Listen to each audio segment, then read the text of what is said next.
Good morning, everyone. Thank you. So we can start. People are still coming, but as we have a quite busy agenda, I think we could start. Okay, thank you very much. Distinguished speakers, participants that are here in Barcelona, and to the ones that are following us on the webinar, good morning and welcome to the 2022 edition of the Women Business Forum that this year is co-organized by the Union for Mediterranean and UNIDO. It's my pleasure to be here with all of you in a physical event after almost 2 years. This is the first time that I meet some of you that have been meeting online in the last 2 years, so thank you very much. Based on 6 years experience of dialogue with women entrepreneurs, with international and regional organization, support business organization, women business organization, the UFM Women Business Forum has always been a unique opportunity to exchange good practice on different thematic areas with the common goal of increasing the possibility for women-led business to grow their business. The challenge that women entrepreneurs face in obtaining growth finance is a key concern for the full entrepreneurial ecosystem. And this is why we decide this year with UNIDO to focus this event on a specific thematic area. The idea of today is to discuss on gender smart finance for women-led business, and the discussion will involve representatives of women business associations, business support organization, and international and regional organizations. Today, we will have two roundtables during the morning. We will have the networking opportunities, both physically today and online tomorrow, with the participation to the online networking event organized by the MENA Women Business Club, a joint initiative of the UFM and UNIDO, and we will also have capacity building workshop tomorrow online. But without further ado, because we are already a little bit late, I would like to ask to the Ambassador Jean-Paul Grech, Deputy Secretary General of the Union for the Mediterranean, to come here and to deliver his opening remarks on behalf of the Union for Mediterranean. Ambassador, the floor is yours. Thank you very much.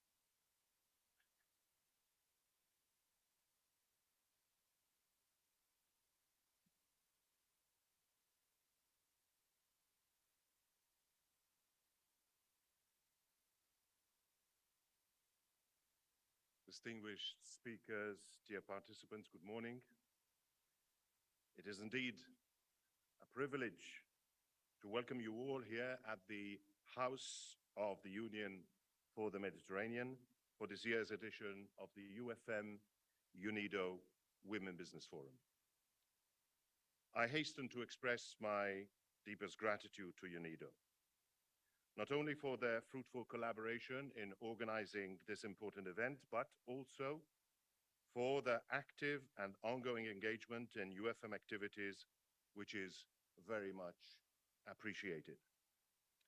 I'm also extremely pleased to welcome all the representatives of the financial institutions, representatives of the women business associations and support organizations, and all the distinguished participants who have chosen to join us here today at the UFM. Distinguished participants, time and time again, we have been reminded of the significant obstacles that women entrepreneurs in the MENA region face while trying to expand their businesses and take them to the next level. Unfortunately, the same recurring factors keep constantly re-emerging.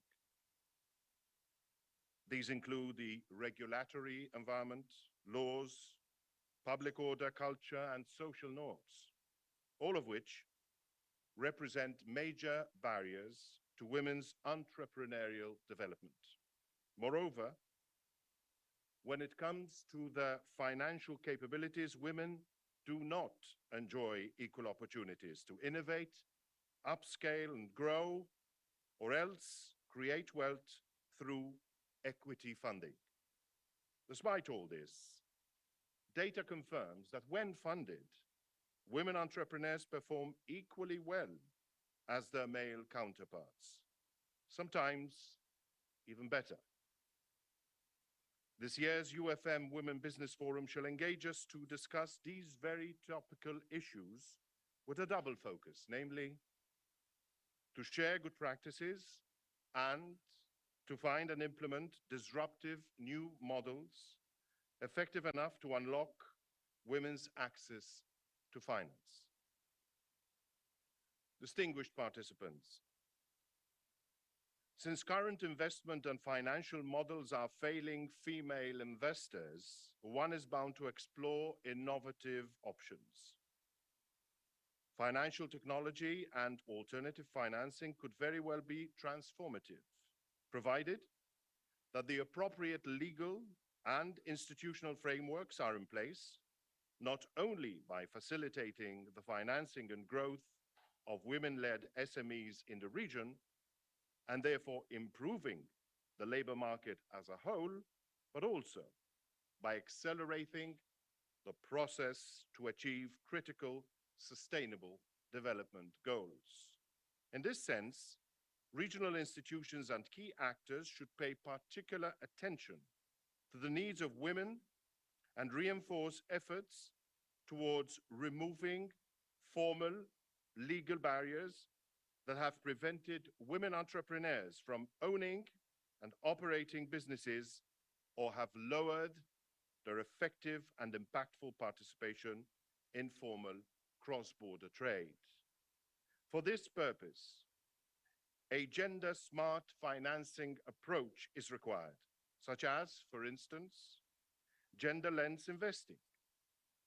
Gender-less investing can integrate gender analysis, investment analysis, and decision-making, leading to targeted investments in women-owned and women-led enterprises in order to advance women's inclusion in the workforce, both as workers as well as entrepreneurs. This would simultaneously generate financial return while advancing gender equality and eradicating those stereotypes which persist around the female entrepreneurial figure. Distinguished participants, women empowerment has always been at the heart of our work at the UFM Secretariat. We are committed to joining all efforts to empower women socially and economically. In concretely upholding this commitment, the UFM and UNIDO have joined forces with Business Club Africa, a networking gathering more than 6,000 executives across the African continent and around the world to launch the MENA Women Business Club. The 140 women new members of the club will have access to an extensive ecosystem of entrepreneurs, lawyers, consultants, executives, and investors in sectors as varied as energy, agriculture, mining, tech, construction, finance, retail, and distribution, all of which will enable the club's members to network and grow their business. I'm glad to note that we have the opportunity to welcome amongst us today representatives of some of the 140 beneficiaries, distinguished participants. During the past weeks, the 42 UFM member states have been working together in preparing a draft ministerial declaration on strengthening the role of women in society with a view to have it adopted on October 26th in Madrid. In this declaration, governments and stakeholders will recognize, inter alia, that in a context affected by several crises, be it health, energy, or the environment, stronger efforts are required to support the active role of women for a sustainable society. The UFM remains convinced that women's economic empowerment boosts productivity, increases economic diversification, as well as income equality, and is therefore strongly committed to achieve a truly inclusive economy in the Mediterranean region. The UFM believes that it is high time to address this lacuna, to eliminate this exclusion, and to recognize our collective capacity to tackle and resolve it. I am firmly convinced that everyone here today shares the same vision about the urgency of not leaving anyone behind. But we need to translate that vision into concrete action on the ground. If all key actors present today decide to combine their respective efforts, I believe that together we can strengthen our resolve and find ways to underpin economic inclusion and provide sustainable prosperity for all. I wish you success in these 2 days of deliberations.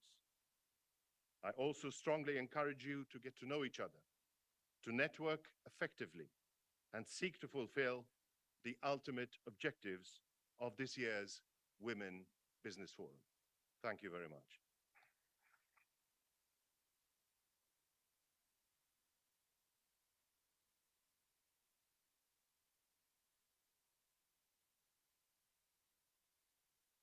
Thank you very much, Ambassador, for your intervention. And as you know from the agenda today, there will be a presentation of the White Book on Women Economic Empowerment in the MENA region. That is one of the main outputs of a UFM level project submitted by UNIDO in 2015 that is called Promoting Women Empowerment for Inclusive and Sustainable Development in the MENA region, PW2, second phase. And one of the main donors of this project is Italy. And I'm pleased to share with you today a video message that we received from Ambassador Fabio Cassese, Director General at Directorate General for Development Cooperation of the Italian Ministry of Foreign Affairs. I would like to ask the technical team to stream the video that will be subtitled in English for all of you.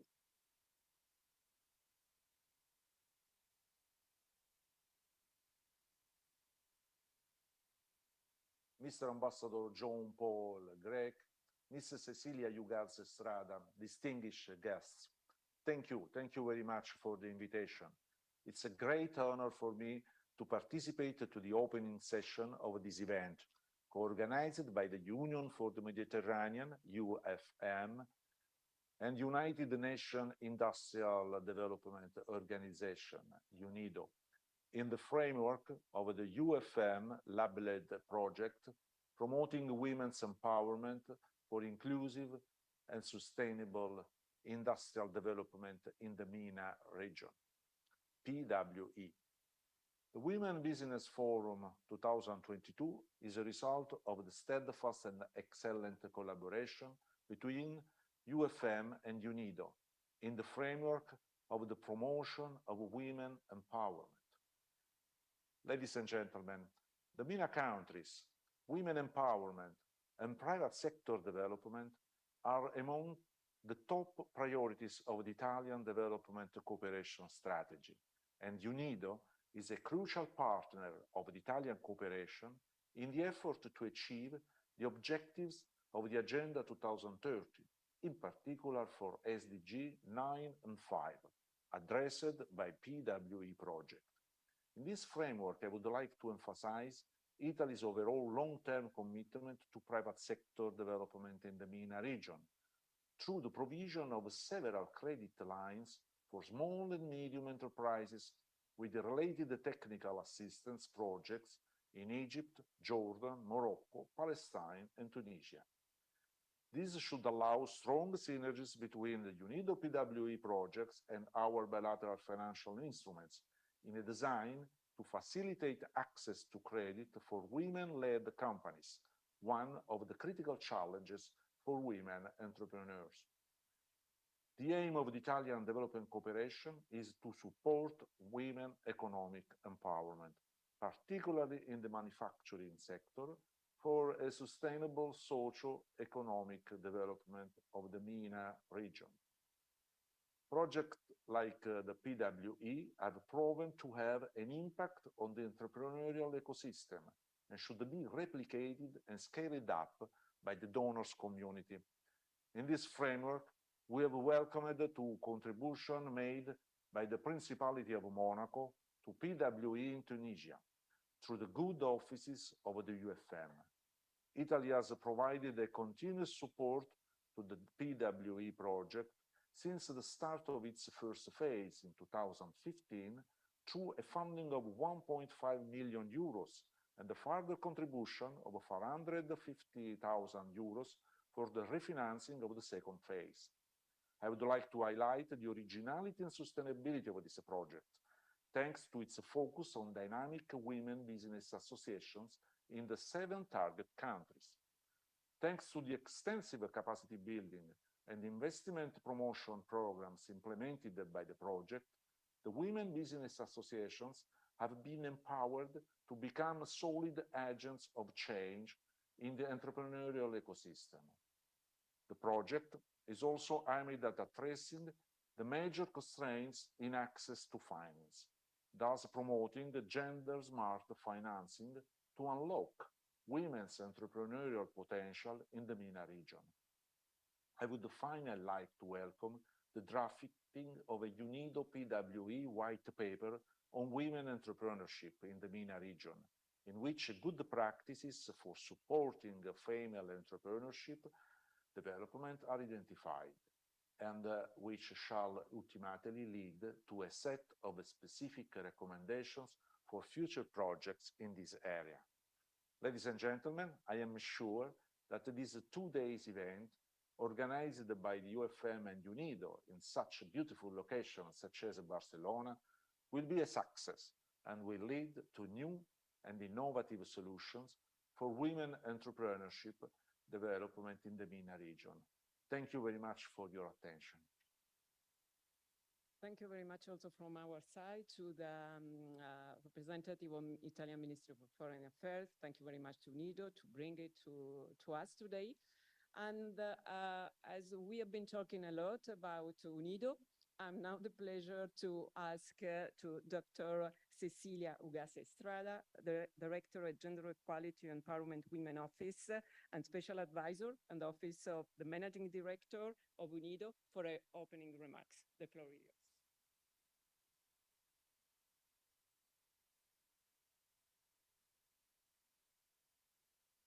Good morning. Your Excellency, Ambassador Jean-Paul Grec, Your Excellency, Ambassador Fabio Cosese, ladies and gentlemen, it is a pleasure, a real pleasure to be here with you this morning. I would like to start with expressing our pronounced appreciation to the Union for the Mediterranean for co-organizing this important gathering together with UNIDO. I would also like to thank the UFM for our entity's track record of successful collaboration, including within the project promoting women's empowerment in the MENA region that is now in its second phase of implementation. In particular, I would like to highlight the Union for the Mediterranean's stewardship in facilitating networking opportunities, as well as in organizing marketing platforms for women owners and representatives of women business associations. The recent launch of the MENA Women Business Club in February this year is a shining example of this fruitful partnership. I further would like to express my organization's appreciation to the government of Italy for the continued support to our endeavor of promoting women entrepreneurs. We at UNIDO look forward to continuing and further strengthening our partnership. The theme of this forum, Gender Smart Financing, is crucial to leveraging the full potential of women entrepreneurs. During the last years and decades, progress has been made. However, still owning and managing businesses remains a male-dominated territory. This is especially true for the MENA region, with only less than 5% of businesses having women as sole or majority owners, it is the region with the lowest participation of women entrepreneurship. In fact, its ratio of women's sole or majority owners of business is 3 times lower than the global average of 15%. Also, in general, women-owned businesses are on average smaller, less profitable, and have higher and meet financial needs. In fact, unequal access to capital for women and men entrepreneurs further increases as their businesses are growing. Research findings are very clear, including those of a UNIDO study conducted in 2017 and 2018 that surveyed women entrepreneurs and aspiring entrepreneurs in several countries of the MENA region. They show that lack of financial resources continues to be the main obstacle for women to start and grow their own businesses. At the same time, studies show that investing in women entrepreneurs also makes sense from a business perspective. Once women-led startups and enterprises dispose of reasonable financial needs, the return on investment exceeds the average. Furthermore, investing in women entrepreneurs can also support countering climate change. We need to fully tap into all human potential to successfully counter the climate crisis, including that of women entrepreneurs. Women-owned businesses have also shown higher level of environmental orientation than their male counterparts. Therefore, UNIDO, together with the UFM and other partners, look forward to continuing to support initiatives that foster women entrepreneurship in the countries of the region, including young women. A central and integral part of this endeavor is providing targeted support in facilitating access to finance and investments, strengthening financial literacy, and providing knowledge and tools to formulate bankable business plans. I wish you all a very successful participation in this edition of the Women Business Forum, and I thank you all for your attention.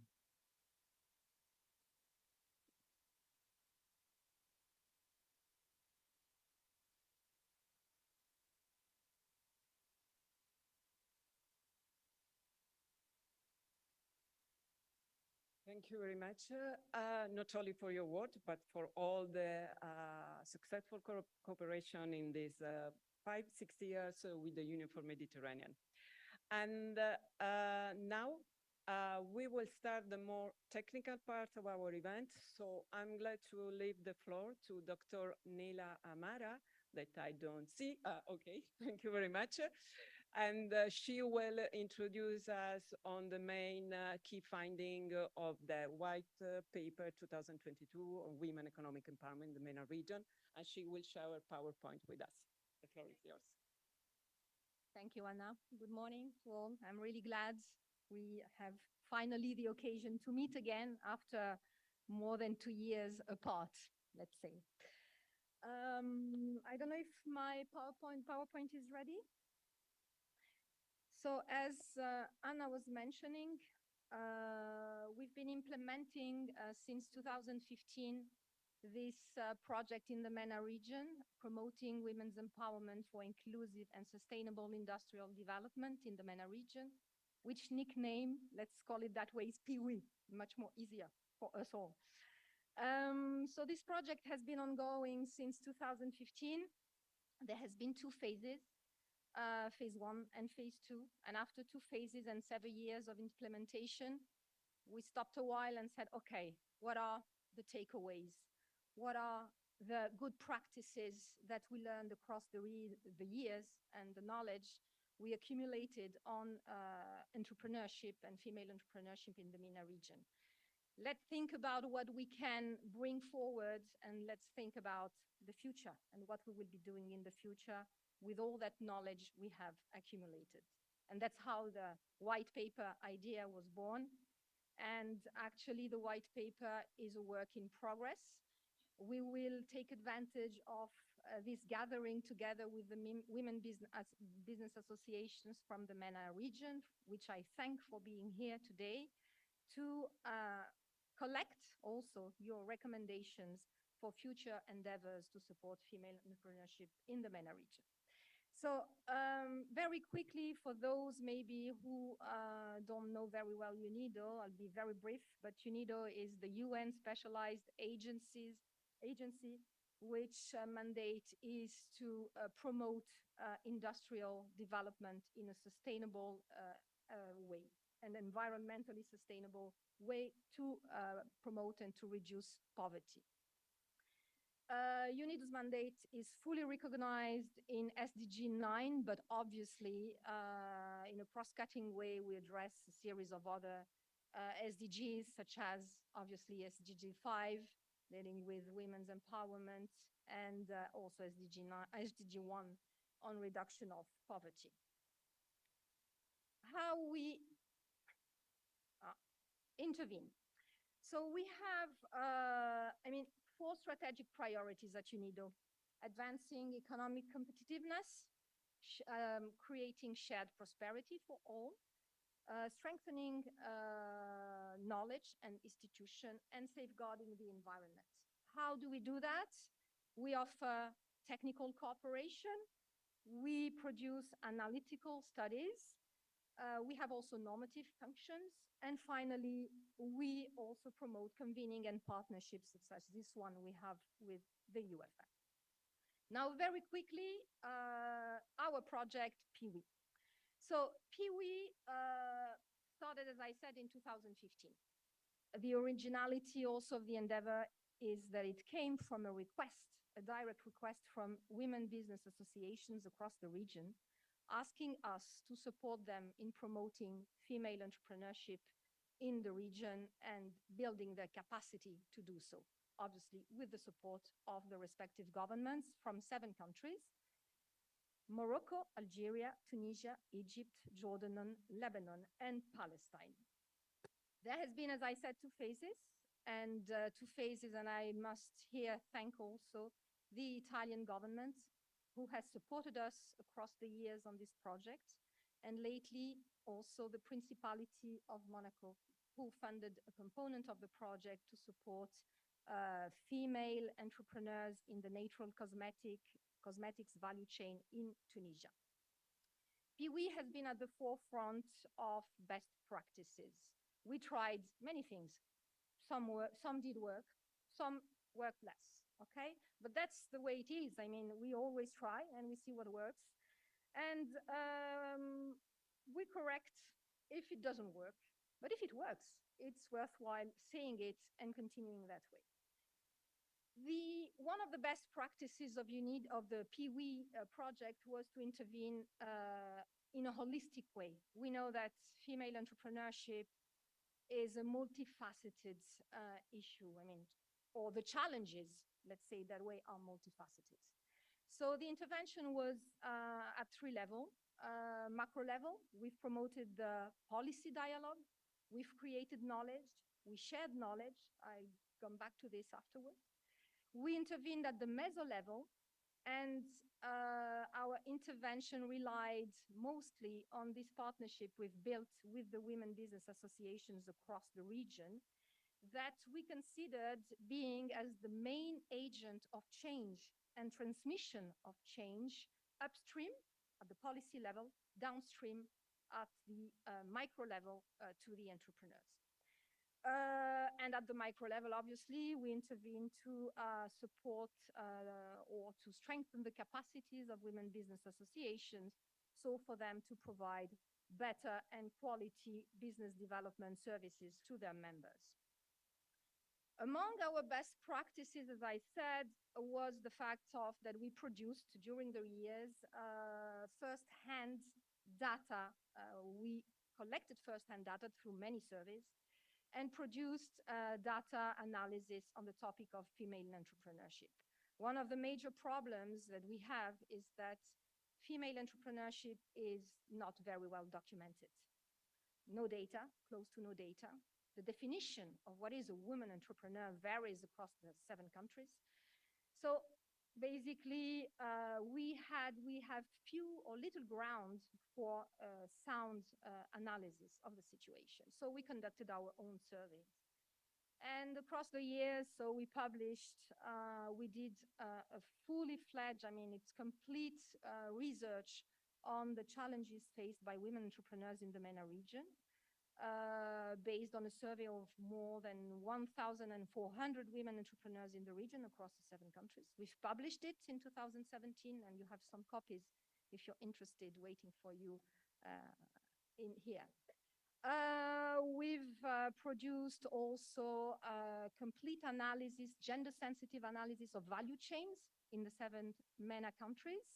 We've identified value chains that are, offer opportunities for women's economic empowerment in the 7 countries that were shared with the governments, respective governments. We did some gender-sensitive mapping of access to finance, at least in 3 countries at the moment. We plan to extend it. So the countries that were covered are Palestine, Tunisia, and Morocco. And other also studies we conducted. I'll try to be short.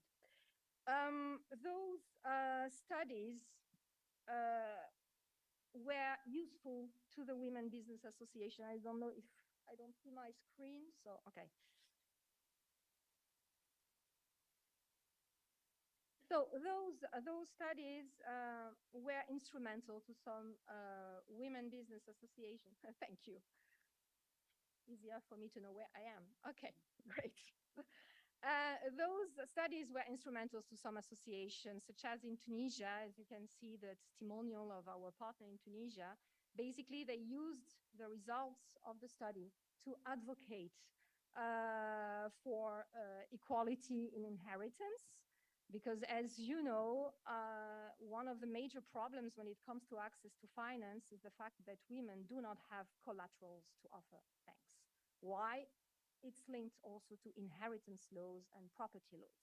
So that was one of the examples where our work served directly the purpose of helping the Women Business Association to bring, you know, that debate upstream at the policy level. Second best practices, I think, and probably the women business associations that are here with us today will confirm what I'm saying, is that putting the Women Business Association at the core of the change to come was, I think, a successful practice and will be a successful practice in the coming years. We did that in many ways. First, we supported the women business associations for them to promote policy reforms.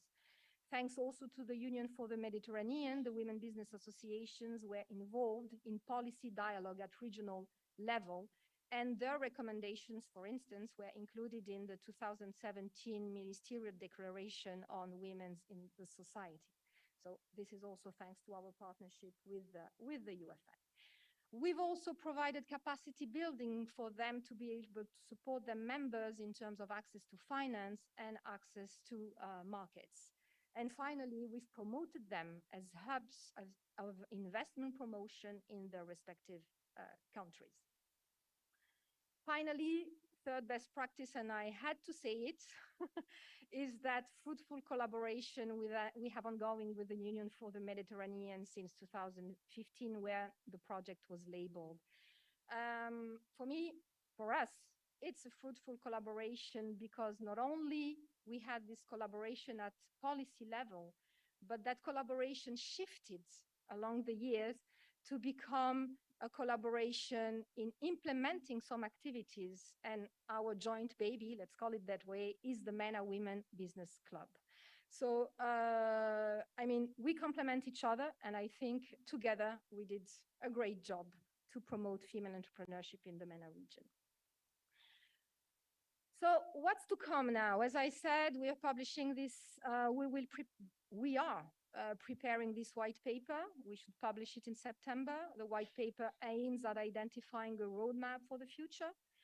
So what are our main pillars? What are our roadmap?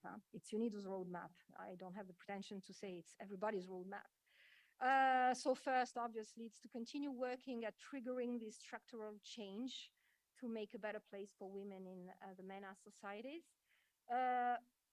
continue promoting the dialogue at national and regional level, because we see that is the way things change at macro level. And we need to continue and to involve in that several and various stakeholders, because the change needs to come from everywhere. In our roadmap, what we would like to see, and we will work on that, is to see the Women Business Association become permanent and financially sustainable, so they can be an actor of the business entrepreneurial ecosystem in the long run. When it comes to access to finance, which is a major part of our upcoming work, we need to make sure that gender-sensitive products exist. And when they exist, we need to make sure that women are able to reach them and to access them, because that's another issue. Products exist in some country, but women cannot benefit. Why is that? We have some knowledge accumulated across the years, but we need to learn more. And based on our learning, to design products that are accessible to a majority of women. And finally, we will continue working on and believing in the fact that we need absolutely to do this pairing between the non-financial services and the financial services. Financial services alone don't work. Non-financial alone don't work. We need to pair those two types of services. And that's also, I would say, our mantra for the upcoming years. Peewee, there will be hopefully a Peewee, next generation of Peewee, because Peewee is coming to an end now in December. Next generation will focus on our implementing our, let's say, fully or comprehensive methodology to promote entrepreneurship. We call it IDEA methodology. IDEA methodology is a 5-step methodology. You have it on your screen. I won't be too detailed on that. And relies on several tools that we have developed. I will just say a few words, for instance, about IDEA app. IDEA app is an online incubation tool that we are piloting in the MENA region and also in sub-Saharan Africa with very good results. And we recently added this IDEA Fin tool. We are now designing in many countries specific products, financial products with partners on the ground to facilitate access to finance for SMEs, women and youth-led SMEs. Okay, I've been probably a bit longer than I was supposed to be. Thank you so much for your attention. And should you have any question, obviously feel free to reach out to me. Thank you.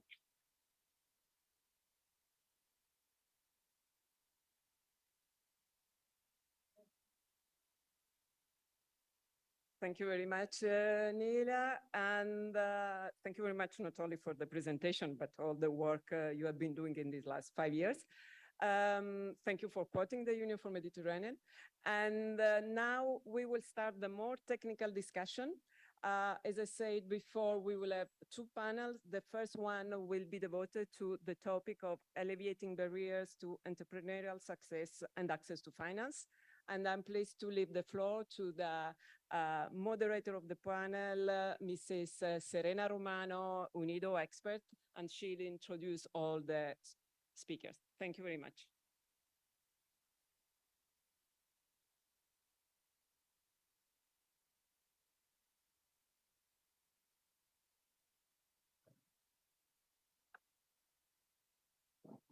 Yes, you can hear me. Hello, everybody. I'm Serena Romano. I will be moderating the first panel. And I would like to start, first of all, with a video that we shall be receiving from Egypt, as we have Mrs. May Mahoud, who is the head of the Women Business Development Center, National Council for Women in Egypt. Ms. Mahoud? She's online. She will be joining us online from Egypt. Yes, here we are. Ms. Mahoud, thank you. Yes, thank you.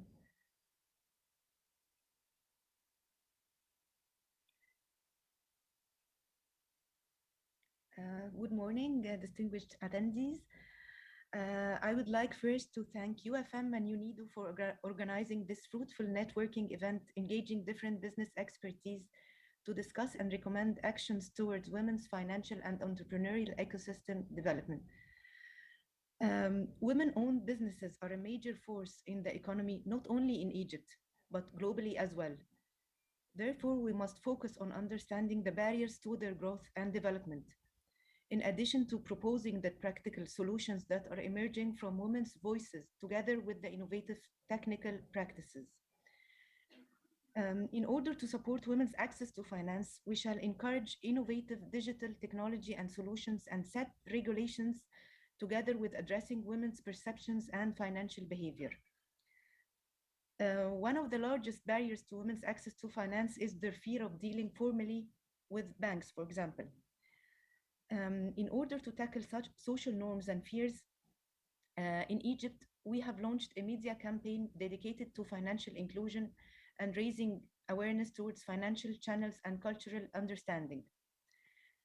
The Central Bank of Egypt has signed a memorandum of understanding with the National Council for Women, which is the first ever central bank globally to sign an MOU with the National Women's Machinery. It promoted financial and banking products as well as micro, small, and medium enterprise awareness among Egyptian women in all governorates of Egypt. These financial inclusion movements and decisions resulted in different things. All through the past 5 years, the number of women transacting through the financial sector has increased from 5.9 million women to 16 million women. The number of women owning accounts reached 16 million, who have received more than 45 million financial services, whether it was banking, e-wallets, prepaid, or other services. And the number of women holding banking cards reached 15 million. And actually 5.7 million women owned e-wallets. Another challenge that we have is women's responsibilities as well as their lack of time available to visit the banking institute branches in their villages and communities. This challenge was being addressed in Egypt through a national program that is implemented now on digital village savings and loan associations. Actually, the program's mechanism builds on NCW's capitalizing on women banking agents, facilitators who outreach women at their communities to teach them financial literacy and saving. The program is using the technology solutions through launching the first digitized mobile application. It's under the name Tahwisha for the village saving and loan associations to encourage digitized group saving for women in different villages. With respect to laws and regulations, there are some regulations that have been taken as well. The investment law assured equal investment opportunities for both men and women, according to Article 2, Law number 17, 2017. Another very important law that was taken into consideration, the inheritance law. It was amended to impose stricter sanctions on those who withhold the inheritance from whoever has the right to such inheritance, which will have a great impact on women and the barrier to finance due to lack of collateral. The Financial Regulatory Authority, FRA, stipulating that there should be at least one woman represented at the boards of non-banking financial companies and entities. FRA's decision as well for advancing gender equality in non-banking financial services and providing incentives to non-banking financial companies and entities which has a percentage of 25% or more women beneficiaries of their services. The Central Bank of Egypt as well amended its governance rules for forming banks boards and stipulating that there must be at least 2 women on boards. Its recent circular stressing on advancing gender equality in all banking services, including those related to loans and credits, and providing a complaints mechanism without discriminations in this regard. To respect to the closing the gender gap and procedures toward that. Egypt is the first country in the MENA region as well to launch Closing the Gender Gap Accelerator model of the World Economic Forum, which focuses on public-private partnership to enhance women's economic empowerment in large. Egypt as well launched the UNDP Gender Equality Seal Program for private and public organizations to recognize the good performance of those organizations and deliver transformational gender equality results. The Medium, Small, and Micro Enterprise Development Agency in Egypt was the first agency in Egypt and the Arab region to receive this seal. In 2021, the gender equity model process of the World Bank has been revived and localized for the Egyptian context through the Egyptian Gender Equity Seal certification process, and companies and commercial entities can apply for certification, where 3 private sector companies, 1 in the tech sector and 2 in the banking sector, were certified. Egypt implements different initiatives and programs to address that. From broadcasting episodes, we have different challenges despite the barriers to access to finance. However, getting access to finance is not the only barrier. Another highly significant barriers is access to markets and product development. So we have different initiatives and programs to address that, from broadcasting episodes to showcase traditional Egyptian crafts to financial education for women programs and programs to establishment of women's small and micro projects. Moreover, product development, meeting the market needs, and opening marketing platforms and channels play a major role in closing the cycle. Therefore, laws and regulations, together with access to women-friendly loans accompanied by financial literacy programs, business toolkits, and advisory services to help smaller enterprises and women entrepreneurs manage and grow their business, is crucial. Finally, women's entrepreneurial success and development and access to economic opportunities depends on tackling different pillars, whether financial and non-financial ones, together with coherence between different actors to have a real impact. Thank you very much. Thank you very much, Mrs. Mahoud. And thank you for the information that you provided us. Last time I was in Cairo, which was just before the COVID problems. I heard that there was going to be 1 woman in each board. I'm really pleased to hear that now we have 2 women in each board, and that this will certainly make a difference.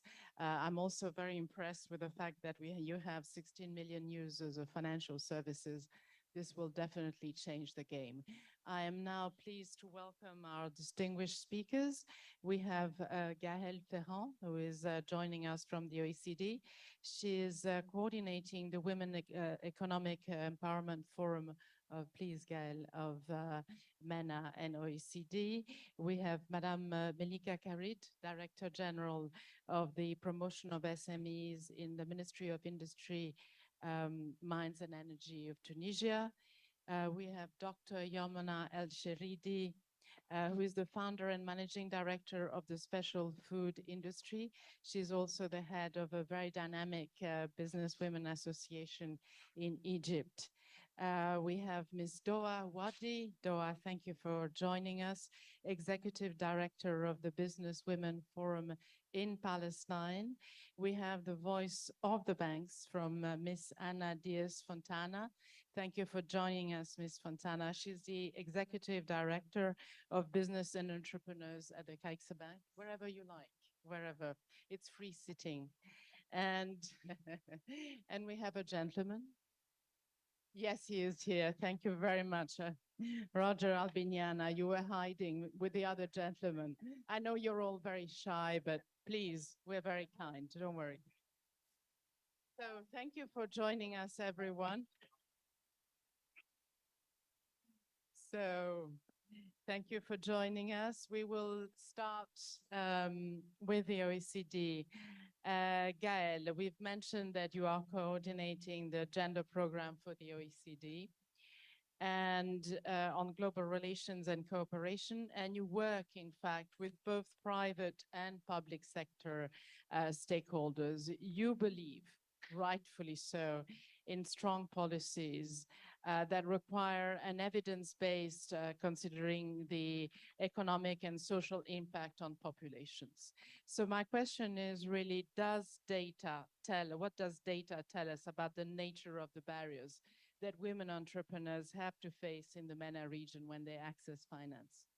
You know that the rules of the games is 4 minutes each, and we have 2 rounds of questions, and then we shall have 2 questions that I shall ask to some members of the audience. Thank you very much. Thank you, Serena, and let me thank also the UFM and UNIDO for inviting us. You asked me what the data tell us, and I will say we lack data. So unfortunately, we lack data on entrepreneurship, we lack sex disaggregated data, but we already have some ideas based on the data we have been collecting in other parts of the world. But this is true that in the MENA region, the first thing I would have to say is that we need more data. And to answer your question, the first step is maybe to remind how important it is to have a comprehensive approach. The comprehensive approach to address what you asked me to list that are the main impediments to women's financial inclusion. Because financial inclusion doesn't restrict to access to finance. Financial literacy is also very important. It refers to the skills, the knowledge people need to take wise decisions. And you know what, when you have to open an account, a bank account or microfinance account, when you want to choose a mortgage, to know what kind of digital financial services you want to use, you need to have a basic knowledge of what you are doing. And the data tell us that in 2020, half of the EU adult population does not have a good enough understanding of basic financial concepts, most of them being women. And as I said, unfortunately, we do not have data for the MENA region, but we do know already that the data, that this share is even higher in the MENA region. And this is very important to take this part, but also to acknowledge that we also need to protect financial consumer, because something that has been just said before, for women to be attracted, for women to engage in financing decisions and things like that, they need to be protected. So if you ask me again, what the data tell us, the data warns us about the limited knowledge, skills, and protection MENA women have to make wise decisions. So this is for the holistic part. Going back to the access to finance, the main impediments in the regions varies, as our colleague said, from legal barriers to social norms. So on the demand side, for example, we know that women have sometimes some limited experience in developing bankable projects, but they also have restricted access to and control over resources. This is linked to inheritance rights, but not only. Ownership rights are also limited, and decision-making, again. So this leads to the well-known lack of collateral, but this is, again, something that is quite huge. This is not only access to ownership through inheritance or other way, but this is also having the opportunity to take their own decision, and this is not always the case. On the supply side, on the banking side, we also know that there are, unfortunately, some persistent gender stereotypes, discriminatory practices. Sometimes women are defined as a very high risk takers. So we all know that, and this is something very important to remind. Of course, what has been already said again is that women underrepresentation in financial institutions as staff, as leaders, is also a big issue, because it reduces the gender responsiveness, but also just the gender awareness of financial institutions. Some of them are not just aware of what does it mean for women entrepreneurs to access finance. And finally, I'd like to add one last point is that we should not underestimate the effect of social norms. Defining what is appropriate for women to do, which kind of sectors they can succeed is very important. And we all know that this has a very big impact. Why? Because women lack role models, networks, and sometimes confidence. This could explain, for example, why the gender gap in access to bank ownership is 3 times higher in the MENA region than the global average. So voilà my answer, Serena. Thank you, Gael. I understand that data is lacking, and this is something that Naila has mentioned, and therefore the importance of the 1997 study of UNIDO, which has in fact been able to inform and provide programs. I also understand that there is not just the issue of how you access finance, but there are a number of factors that inhibit women, and those can be social norms, and those are on both sides, both from women and men. Thank you very much, Gaël, for this. Let's now revert to Ms. Melika Karit. Melika, vous qui êtes chargée du suivi et de la mise en œuvre de la politique de l'État tunisien pour l'encouragement et la Of the Tunisian state for the encouragement, the development of the SMEs and the reinforcement of competitivity. What can you tell us about women entrepreneurship, and which is your personal evaluation of these results? Because it is important that we have the results on the market as for access to finance. You have 3 minutes, 4 minutes. Sorry, 4 minutes.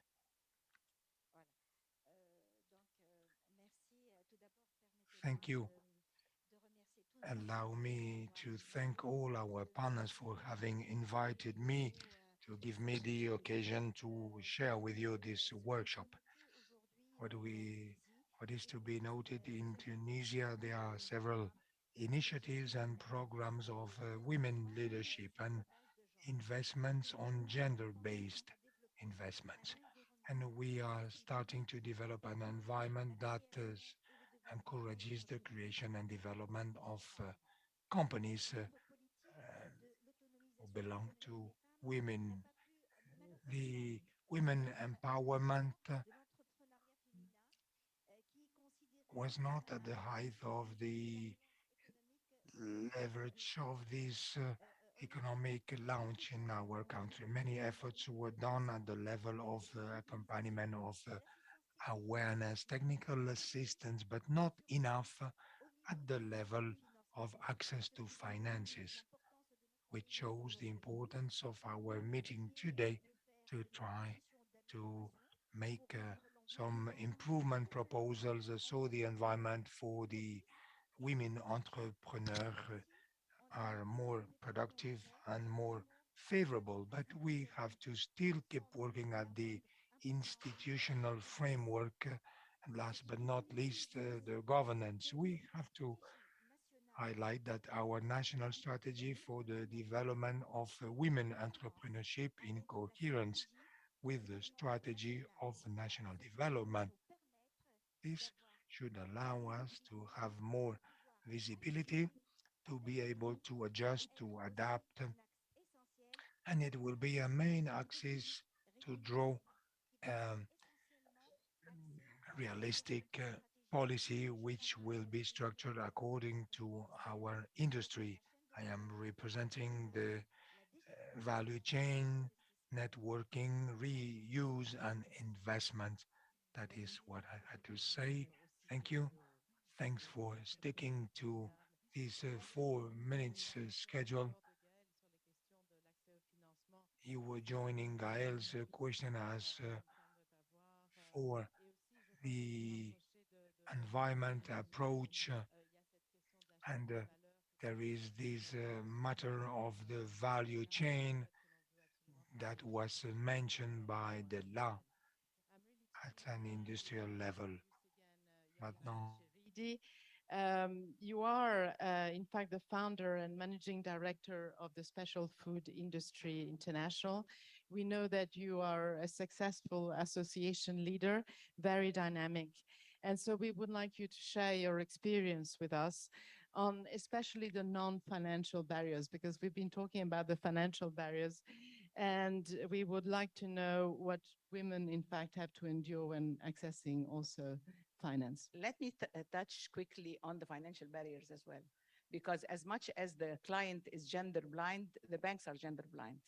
And always when we talk to access to finance to women, we fall in mind with handicrafts and microfinance. And it's a really big, these are the ones that have less impact on the economy. If we really want to help the society as a whole and the community as a whole, we have to think of small and medium enterprises as much as the micro. Micro has, my belief, for many years in business, the 25, 30 years in business, does not have the same impact or employment or effect on the industry or on the community as a whole. It has limited impact. It elevates poverty, but it doesn't really impact the prosperity of women or to the family as a whole. So I would still go back and say that access to finance to small businesses is the same challenges as any small business, men or women, which needs an initial impact of 3 years financial statements and the same way of handling projects, the same way men as women. So this is where women stand unprivileged, because they have to face all the know-how, the technology, access to markets, how to improve the product. And this has been always my preach to UNIDO, that we need a lot of help other than access to finance. Every country has its own regulations. Access to finance to women in Egypt is same following the central bank. Central bank does not say a role for women, it's men and it's for small SMEs. So we have to really help women be able to access finance through knowledge, through know-how, through improvement on product and improvement on access to markets. And this is what the women lack, because we all study basic things, but we don't learn entrepreneurship. We learn entrepreneurship by practice. And the women have this disadvantage that she has the traditional role of holding her family, bringing kids, going into this, and then at the same time, parallel, she has to venture and travel and go out into suppliers. Transparency of information lacking in most of our region. So we don't have really information. If I want to start a factory or get access to industrial land, it's not easy. It's not easy to know suppliers of this and that. So all these know-hows of how to start a project, an industrial project to contribute in a supply chain applies to small businesses. It doesn't apply, and it's gender blind. Anyone who buys the products want the cheapest, the best, the better, and he doesn't care if it's a woman or a man. It has to be more efficient and more clever to produce this product. This is where she needs help. She needs help to know how to formulate her statements, knows help how to make her product. So access to finance is a small part of the whole formula, and it has to go into SMEs, not microfinance. Most of the projects go automatically to microfinance, and most of what the National Council of Women talking about, the handicrafts and the small, very small projects. I doubt that this has an impact on the society as a whole, and the gap will continue to grow if we continue with the same thinking. We have to change our mindset. Women can make products, can manufacture things, can go into international supply chains, can export, can trade. Everyone thinks women are just handicrafts, which is different. We have to change this mindset. Thank you. Thank you so much. I fully agree with you. It's always a frustration when I see these handicrafts, which are important, but still we have to be more ambitious. And knowledge building, as Nela mentioned, is one of the things that UNIDO is doing in its PWE project. And we also need help. I mean, women need help. And I'm reverting to the bank now, because I think that this help can come from the banks, as we have with us Ms. Diaz Fontana.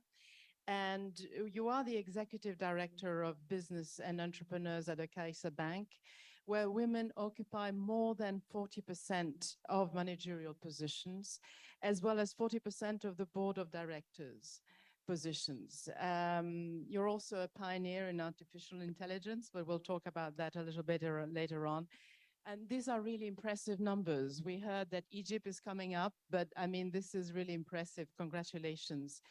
Can you tell us if this high representation of women amongst the bank's managers and board members is in fact influencing the strategy of the bank and towards women entrepreneurs? And has this helped you to develop special products for women entrepreneurs which are gender sensitive? Thank you. Thank you. Good morning, and thank you very much for inviting us. It is, as you said, the top management currently at the bank is over 40% of women. And this is clear. The reason for this being as that is because for us, it's clear that diversity is boost leadership companies. The way we look at diversity is that diversity makes companies more competitive, more sustainable, and more innovative. So this makes us that diversity is part of our own culture. It's nothing different from that. And is one of the pillars of our business strategy. It's actually, in fact, one of forms part of our current strategic plan. It formed part of our previous strategic plan, and I'm sure it will continue forming part of previous following strategic plans. The way we've been building this diversity culture within the bank is we hold our own diversity program, which is called We Engage. We Engage is a program which is sponsored by the CEO itself, and we hold a first level diversity committee, which is held by the general manager of the business and the general manager of HR. I'm actually also a member of that diversity. I have the pleasure to be part of that diversity committee, where measures, ideas are put in place to be driven through the bank. And there is a lot of indicators that are followed on a quarterly basis on a scorecard, which these scorecards are actually reported to the CEO and to the chairman itself on a quarterly basis. There are numerous ways through which diversity has been, and it's part of our own culture. The CEO itself presented what we called the Diversity Manifesto, which is the way CaixaBank wants to behave and wants to be perceived internally and externally. We've also published what we called the Egalitarian Communication. This is a book that helps us learn about the stereotypes and the influence of communications. This comes from many years ago, and I think we all need to change the way we communicate to each other, not only on our personal life, but also on our business meetings. No, there's a lot of stereotypes that we still need to come up with those. We've also have what we call an equality plan, which helps help equal opportunities to man and woman, and promotes remote working, flexibility, and other measures that guarantees that in each recruitment process and in each covering of new positions, there is always, in the 3 people that are put on the turner, there's always a woman in there that allows promotion of women. And through this We Engage program, we hold internal measures and external measures. Internal measures such as networking events, breakfast meetings, which are actually driven by us, by our women in the company, that help other women take the step forward to promote and take the risk sometimes to take the opportunity that is put in place. And some of the external measures are, we promote some awards, specific awards for women, like CaixaBank Women in Business Awards. That is the Spanish representative for the IWIC Awards. We've also just held the what we call Premio A, which is for self-employed women. And you talk about previous microfinance. We have Microbank. Microbank is the social bank of CaixaBank. And 30%, we promote loans to those projects that give impact to the society. Just a small figure, 30% of those loans are given to women, which we have compared that to what are the number of loans that are given to the market, and it's 20% to women. So this involves that 17 points above the average is given through these microbank loans. Thank you so much for this. We're very pleased to see that diversity is part of your culture, and we hope that it will trickle down to the products that you are proposing to women And we understand that they have indicators, so maybe we can discuss about that, how to expand those indicators, which to other companies, because some companies are not as virtuous as La Caixa. And now we revert, thank you very much for your comments, to Doha Wadi. Doha, you lead the Women Business Forum Palestine since 2008 with a mission to strengthen the role of business women as leaders. And you're doing this through advocacy, networking, and the provision of business development services. And as such, you have benefited, in fact, from UNIDO's project on women's empowerment. And so you consider your association as a mediator between women entrepreneurs, microcredit institutions, and banking institutions. What, in your view, are those products that benefit most women entrepreneurs in order to access finance? Good morning, everybody.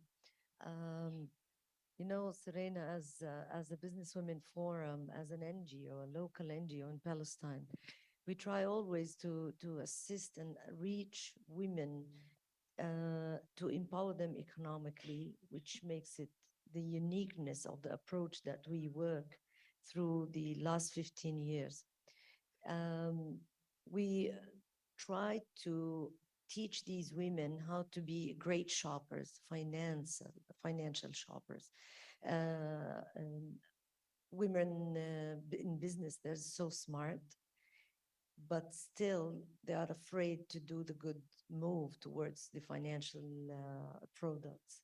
So we as Businesswomen Forum, through the years, we found out that they build a trust with this organization, that if we promote something, they will take it without negotiation. So we found that they lack the trust with the banking system or MFIs, but they do have the trust with such a body. Accordingly, we work with banks, MFIs, and the government with seed money, with any initiatives that enable women to access to finance. But at the same time, we teach them how to manage this finance. This is the most important. As my Egyptian colleague said, yes, access to finance may be not a big one of, it is one of the obstacles, but it's not one of the biggest ones. But managing the finance and where to go and to get the best deal that helps and suits and fits the women businesses. Still, the banking system, they do not work into the mentality to reach out for women, or they do not see business women or women entrepreneurs as a good catch till this moment, with all respect to the banking systems. But still, this is from all the years. I worked for 12 years in a microfinance institution, and I worked 15 years with Businesswomen Forum. And I saw the difference in the mentality, how when we want to approach these women. Through having women on a committee that is designed for financial inclusion with the Palestinian Monetary Authority, is taking our organization to a different level. Also, how to bridge the gap between the PMA and to look at the women entrepreneurs and business women. Having seated there, also you reflect and say, you share your thoughts as an organization, an NGO working with women in business and women entrepreneurs to the table of the PMA, which is very important to see how these women think and what is reflected on their business. Accordingly, we had a great role in designing with the PMA the new Istidama 2. It's called Istidama. It's a fund to assist recovery from COVID. And for example, the Istidama 1 very hard for women to reach. So we worked with other stakeholders on Istidama 2. In less than 3 months, we had more than 38 women who refused to take loans from the beginning. So I think, yes, playing this role is very crucial to enable the two parties to come together and to understand that there is no risk when they understand both sides. Thank you. Thank you, Doa. I like the concept of financial shopper. It's refreshing, but I also see that we always go back to this issue of trust, trusting the women, and also the fact that we need to, and you need to teach them to do finance, and to get the best deal. I think that we are all consistent around this round table about this, and I think that what we do need now is a collateral. And so, Roger Albiniana, thank you for being with us. Among the variety of activities that you do, which include teaching international economic policy at University of Barcelona and working at the European Institute of the Mediterranean, you are also a project promoter for the Euro-Mediterranean Guarantee Network, which provides guarantees also to women. Those guarantees, that network, is it, I hope, or will it be designed to guarantee schemes that are gender sensitive?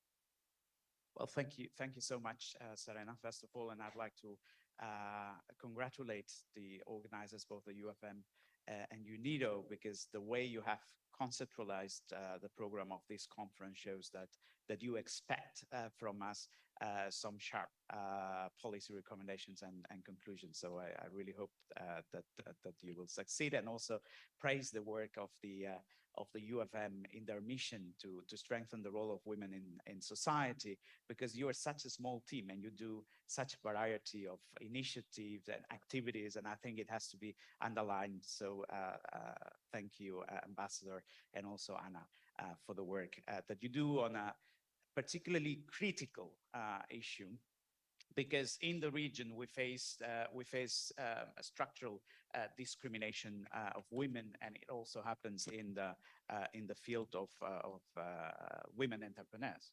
So going back to your question, because we have no time. Indeed, EMGN, we're very happy for the recent labeling of the project. EMGN is a network of credit guarantee institutions. We have around 11 at the moment. They do represent national institutions, both private and public, within their countries in the region, Southern and Eastern Med. All the countries are being represented by at least one national institution, with the exception of Libya and Syria. And then we also cooperate with the Northern Mediterranean, the EU credit guarantee institutions, and also the Gulf.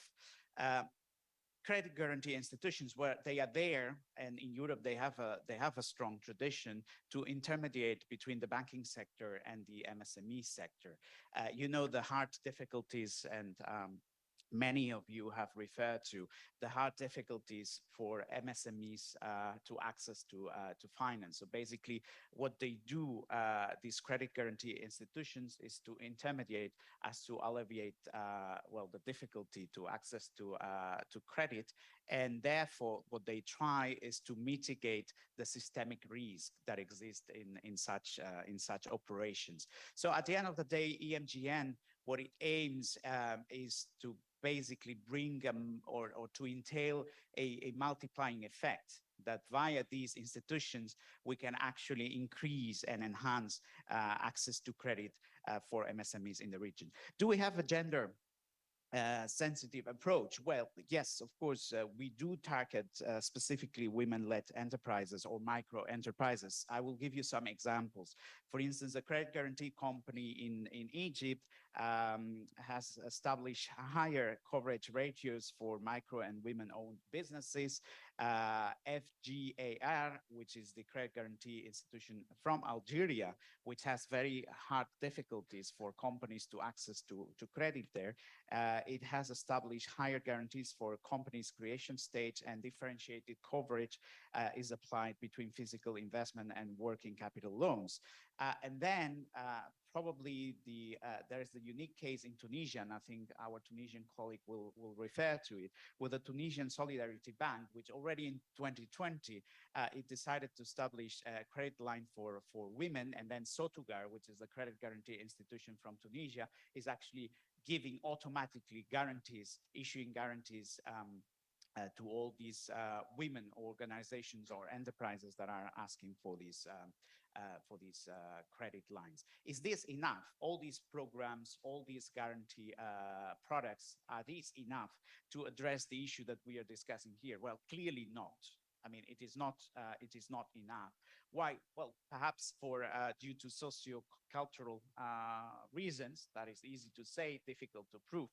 But also because in a majority of the countries of the Southern and Eastern Med, women entrepreneurs work in the agriculture and in artisanal sectors. And that makes them very vulnerable because normally they are not registered. They work in informality. And as you know, informality perpetuates financial exclusion. And this is it's the key issue that we need to address. We need to tackle how we reduce informality in the economy. And it also prevents these type of businesses to grow. And therefore, our type of credit guarantee institutions normally target small and medium-sized companies, whereas the very micro type of companies are being targeted by microfinancial institutions. So that could be one of the reasons. Thank you. Thank you so much. And I think that we have some answers at last on the collaterals, which is important, especially if you mitigate the risk and you target the women, then we have hope that the funds will be arriving. Although we understand that there is a sort of vicious circles with if the women go into the agricultures, if they go into small jobs and handicrafts, we will continue to be in that problematic situation. Now, it's important that you have raised the issue of Sotugar in Tunisia.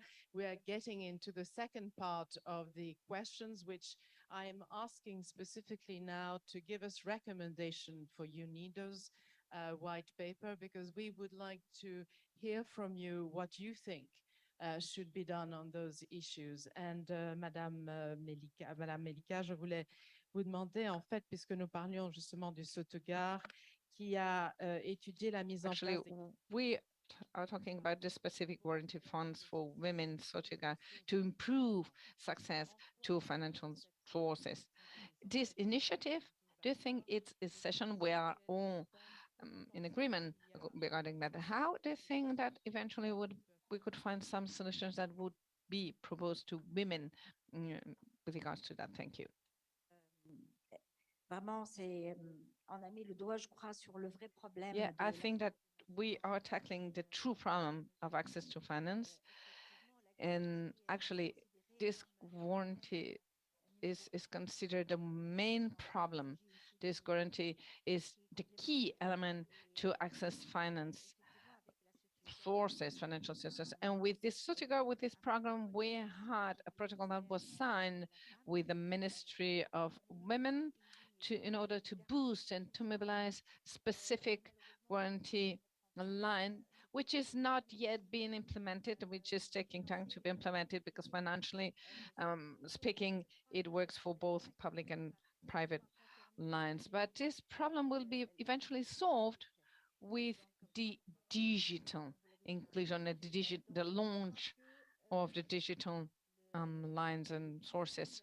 I think the landscape, the financial landscape of SMEs with digitization will be able to bring forward a lot of solutions, digitally speaking, and will be able to include women.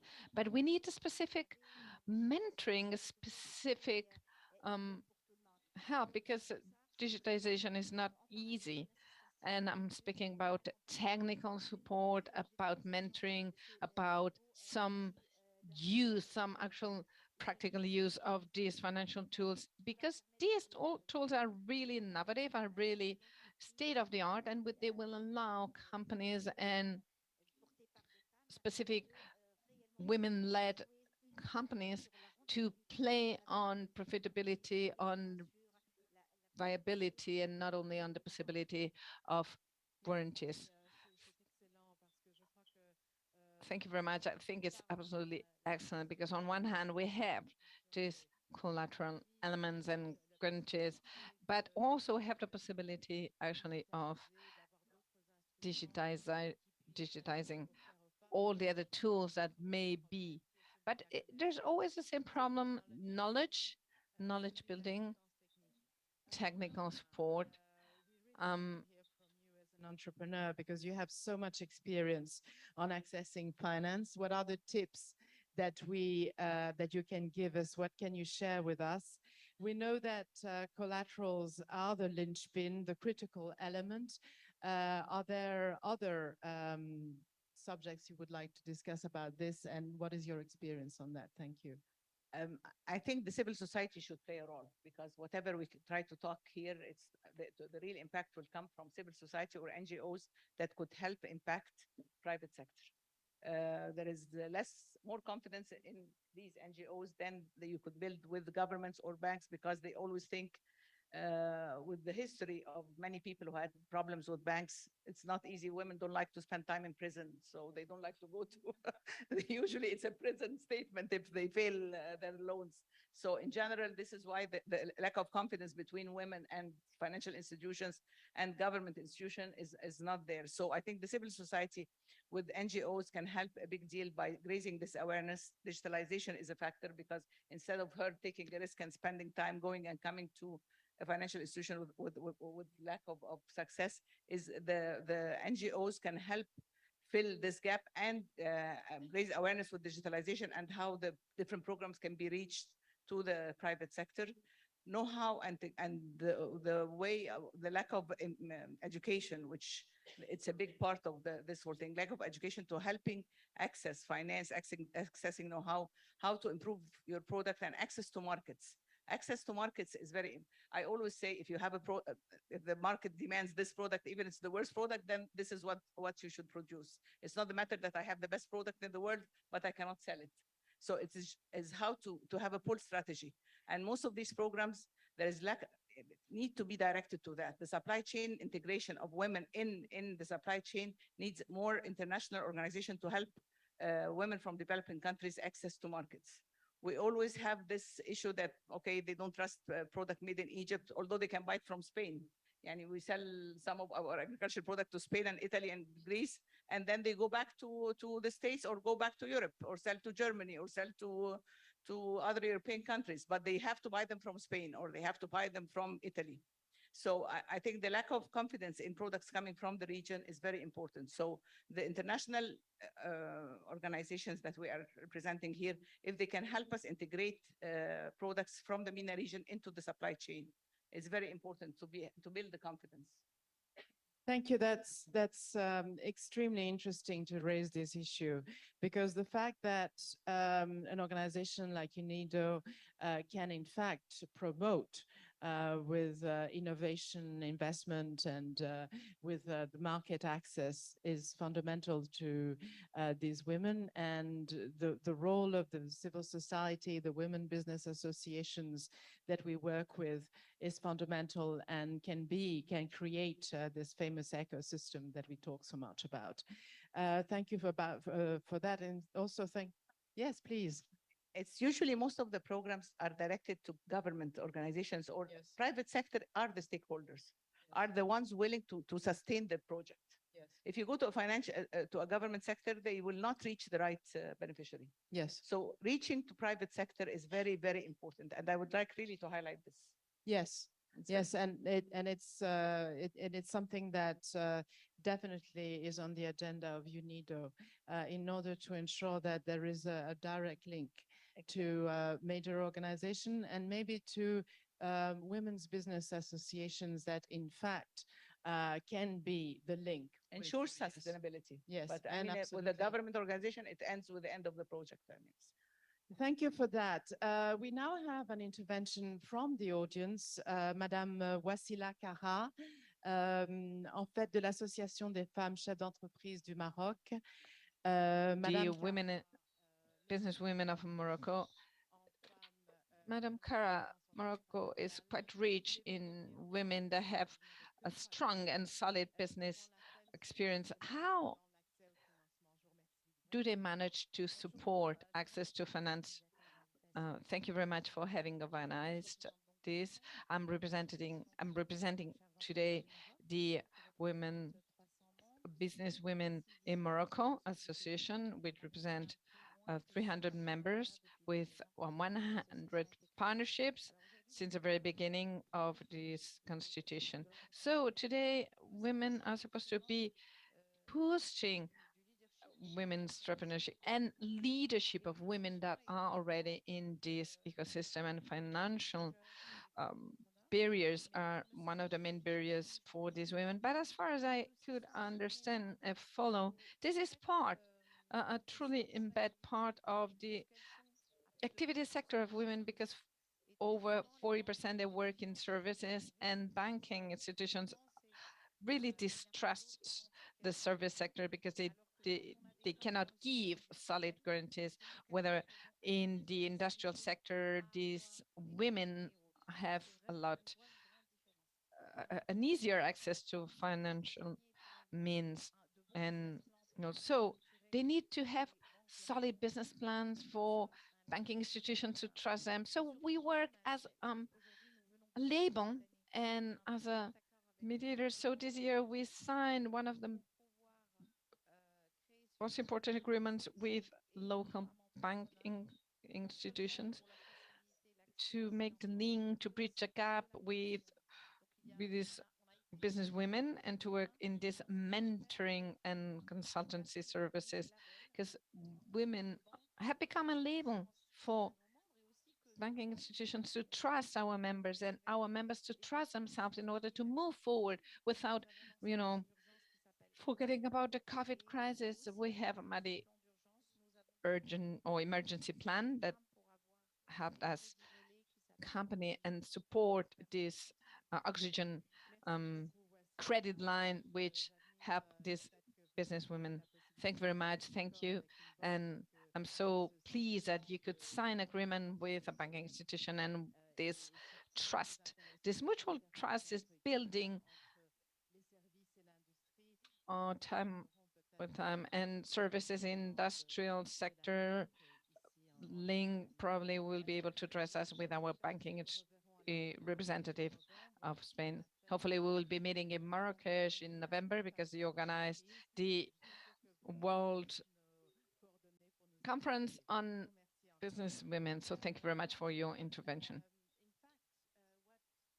Take care of policy, economic policy at the university, and you teach that. What kind of policy measures would you propose to enhance credit guarantee schemes so that they can also benefit women? Give us some clues. Thank you for your question. In fact, there is nothing, the wheel has already been invented, and there is nothing new that I can bring. If you want to really understand what is in the market, one should go to the website of the OECD that for the last 20 years has been actually identifying all kind of policy measures. The key question here is, and by the way, some of these policy measures that then have been transposed into ministerial declarations of the UFM, and that have been even adopted by some of the national parliaments of the countries, are already there. The problem is many times how these norms and how these policy measures are being implemented. This is the key point. It's where we should really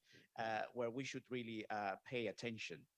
Then what can we do? Well, there are like many different measures and strategies that you can actually implement. You can start because this doesn't happen in all the countries from the south and east of the Mediterranean. Start by acknowledging the importance and the role that microfinance and credit guarantee institutions have in basically expanding and helping women entrepreneurs. Develop national strategies aimed at promoting women entrepreneurship, through partnerships with universities, with incubators, with mentorship units, and so on and so forth. Develop thorough financial education programs for women. There is here a gap, clear gap, gender gap in terms of financial education. There is also a gap that needs to be tackled on the digital sphere. So here also, you need to reduce this gap.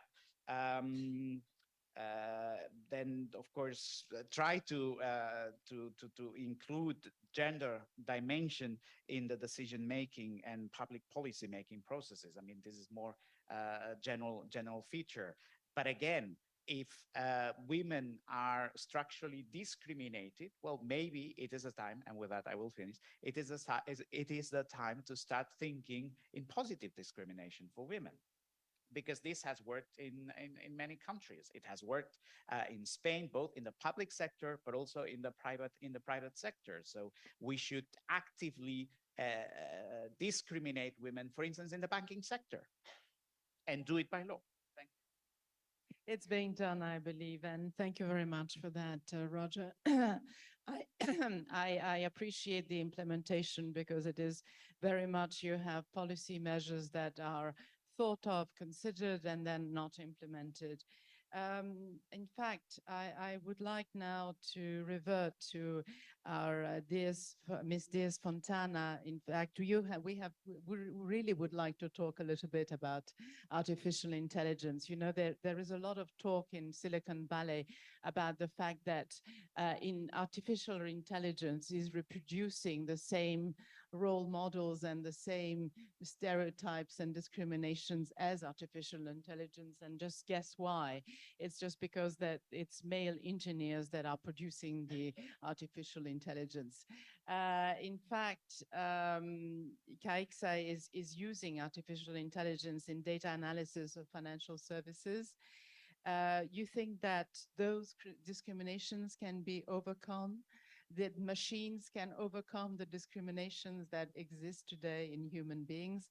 And maybe also a little bit about the question of the trust between industry and services, that banks trust more industry than they trust services. Thank you, if that is not too much in 3 minutes. Okay, I knew this was going to happen the moment I sat down on this panel. CaixaBank, we are the largest commercial bank in Spain with over 19 million customers in Spain. So this implies that obviously artificial intelligence is one of our key ways of helping our commercial network in providing customer behaviors. We have a company itself, which is Business Intelligence. It's actually run by a woman, which is, maybe this helps. And the way we talk in the bank, we put customers on the center of our of the way we run the business. And artificial intelligence obviously help us in building those models and in helping us our value propositions to our customers. But we not only talk about artificial intelligence, we also talk about what we call data ethics, which means that the way we carry our day-to-day business in our commercial activities, we've also been pioneering in implementing ethics initiatives around the field of artificial intelligence. So there are 3 words that are very important. One is explainability, which is all our models. We can develop tools that enhance our teams to understand why the model is taking the decision. We also talk about robustness, which is the strong governance that run around all of our portfolio. And the 3rd one is human supervision, human in the loop always. I think this also makes a difference. This allows that all our processors are with a highly skilled data science team, which is trained in privacy and GDPR. Therefore, we can comply with the principles of equity that the recent law proposal of the European Union establishes, and we guarantee, or this will allow us to guarantee, that the protects of rights for all our customers. So I think, again, there is another way of looking into artificial intelligence. Thank you so much for that. And thank you for enlightening us so that we ourselves come out of our stereotypes. And I think that the fact that you check the ethics with the data and that the element, the human element is always in the loop is very reassuring. Thank you very much for that. Doha, going back to you, I think that we have a lot heard about how much associations are important. And so therefore, what would you recommend to the various stakeholders that are also here, but also that UNIDO will be consulting? What should they do to facilitate women's entrepreneurs' access to finance in the MENA region? Thank you. And in Palestine. From experience, I think the most important thing is to consider the gaps that always tackled, but there is very, very few initiatives. One of the major gaps that when there is guarantee funds are given whether to the government or to the banks, the banking system directly, they leave all the conditions related to the bank or to the government. Mainly the government leave it to the bank itself. So it applies its own conditions. It will go to the same circle that it won't take into consideration the real gaps and challenges women entrepreneurs are facing. So I think it's much better to tailor and design a financial product that that reflects to solve some of the obstacles to a specific community. For example, when we know one of the biggest challenges are the collaterals, and also there is thing that banks they don't know about it. I think that is women like to be discreet in taking loans. This is very important. You can't imagine when we did the assessment that one of the major issues mentioned that I don't want anybody to know that I'm taking a loan. I don't want any involvement from my family. So how come while there is no collaterals, I have to ask somebody to guarantee me? So accordingly, I'm so proud to say that we designed recently a financial product, and we signed an agreement with Bank of Palestine, our strategic partner, to consider that this product is designed in a way to bridge the gap that there is no collaterals. There will be a third party, which is we secured to give 70% of guarantee funding, and the 30% usually the bank goes to the women themselves. BWF through a full cycle of a project, we select, we train, we coach, we mentor, we work with women. Then at the end, there is something called seed money. This is investment promotion for women. It varies between $3,000 to up to $10,000. Sometimes it depends on the partner or the donor. So we use this money as the seed money. Instead of taking for women to take the money, we will put this seed money as the collateral for 30%, and the bank will give double the amount. So women, nobody will interfere in the whole process of taking the loan. It is directly through BWF, the women and the bank. And it is designed in a way to solve the problem. One last issue, Serena, since all the stakeholders are listening also, and the donor community, government do not work and implement by hand. They don't have the staff that is heart to heart for women and work directly with the women. So we highly appreciate that. Considering when doing that, consult with the NGOs, with the communities that are working directly with women. Yes. Thank you. Thank you so much, Doha. At last, we have a project with a product which is financially tailored for women. I think it's important to mention it. And I think that, yes, the importance of of talking to associations, of talking to each other. I think this table ronde is the perfect example. So before we conclude, I have one more intervention from the floor, from the audience. And we are now talking to Karima Bergueil, who is la présidente de l'Association des femmes en économie verte en Algérie. And she has a different view. Women and green economy in Algeria, and she has a different vision of access to finance. There was this survey formed by NID in 2017 proving that Algerian businesswomen would have greater access to finance sources than as opposed to other countries that were also surveyed by the UNIDA. How can you explain? How can you justify that? Thank you. Thank you very much to Union for the Mediterranean. And we participate in this survey that was performed by UNIDO concerning women, business women, and strengthening and capacity building. And actually, in Algeria, actually, the financial problem does not exist because we have financial measures and institutions targeting women and the youth. So there's no discrimination from the legal framework perspective or in access or in loan management. But on the other side, the main problem we have in Nigeria is that we have difficulties in accessing the market. So we have realized that women, when it comes to create companies, we have many different financial sources and institutions and schemes that would allow women to obtain a loan to, like the seed capital to create their own companies or businesses. But the problem is, how can they access the market?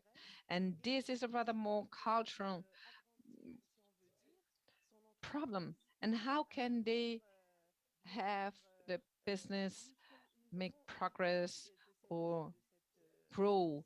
And we finally did this from this work, from this survey and in our association, Mentoring Women. We have come to the conclusion that women need a lot more information and training. Information is key. They need to have the proper and timely information, but they also need to be properly trained with regards to financial schemes and new technologies, how to have the business grow organically, and how can they access market, because the market is open, or rather would welcome the masculine side. So that's a little bit the conclusion of the survey we led. And I would like to just highlight and repeat this insight. The role of associations is absolutely key in capacity building and also in creating and building this entrepreneur ecosystem. Thank you very much. Thank you very much. I think that we all agree on that. We are, repeating and abounding on the same. When you have access, when you have difficulties accessing finance and you have the need of resorting to collateral, you need some information about the market associated.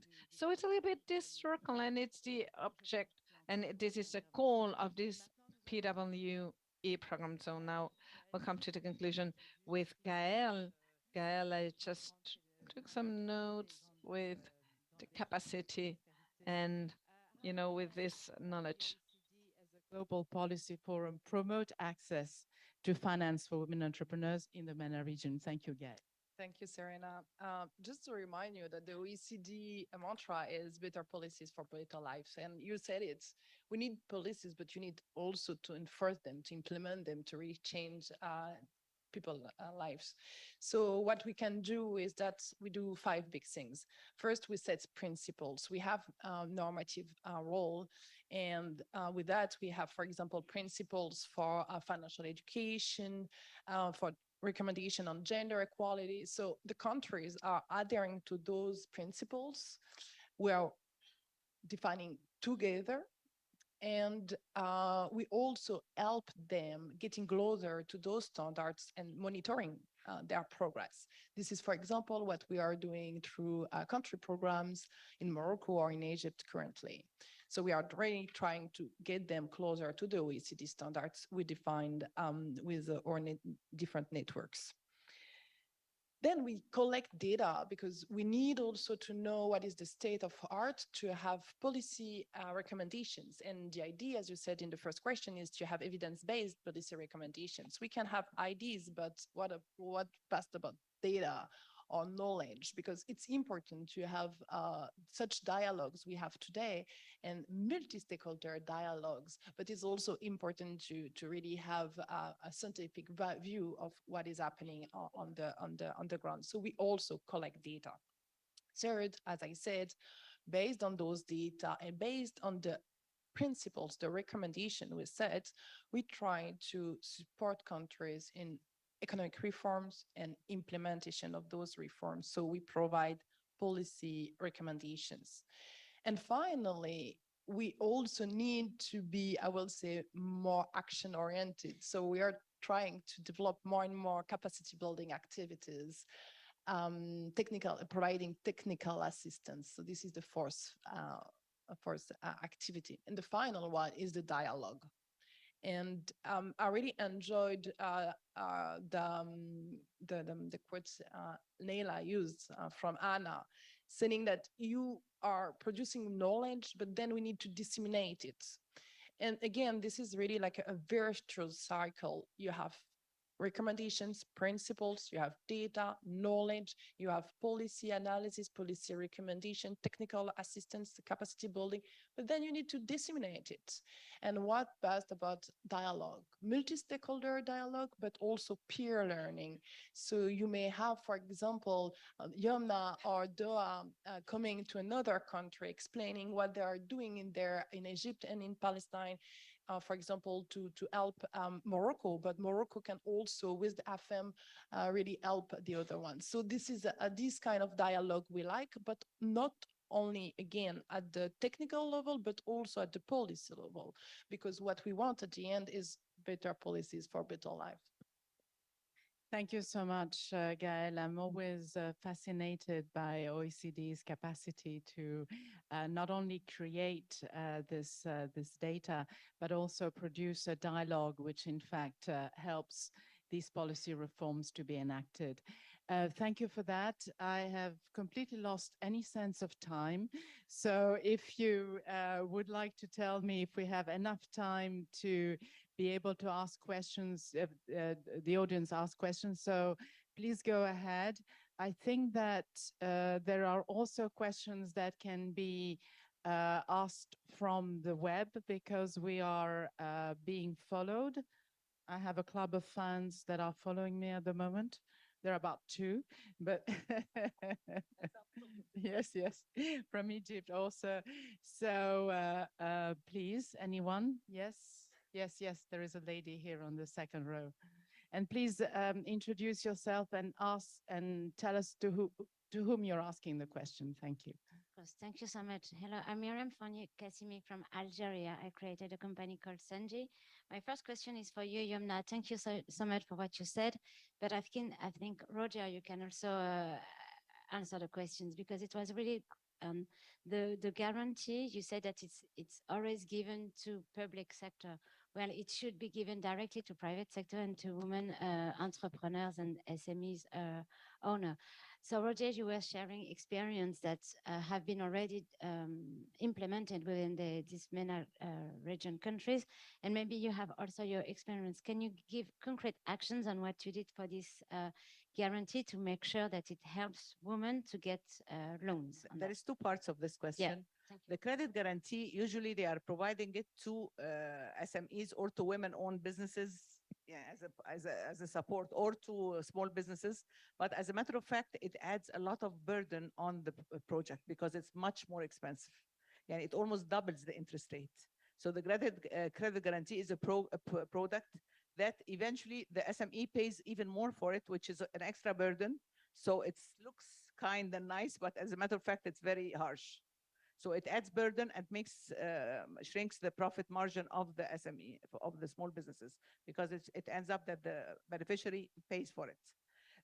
We have, in general, when we go to a bank or SME, this is what I'm talking about. There's difference between most of the donors or the programs that go for microfinance. It doesn't impact the economy. It doesn't impact the owner of the business. It doesn't impact this sector that falls between the micro and the small, which creates jobs, which have a product that's sustainable, that continues.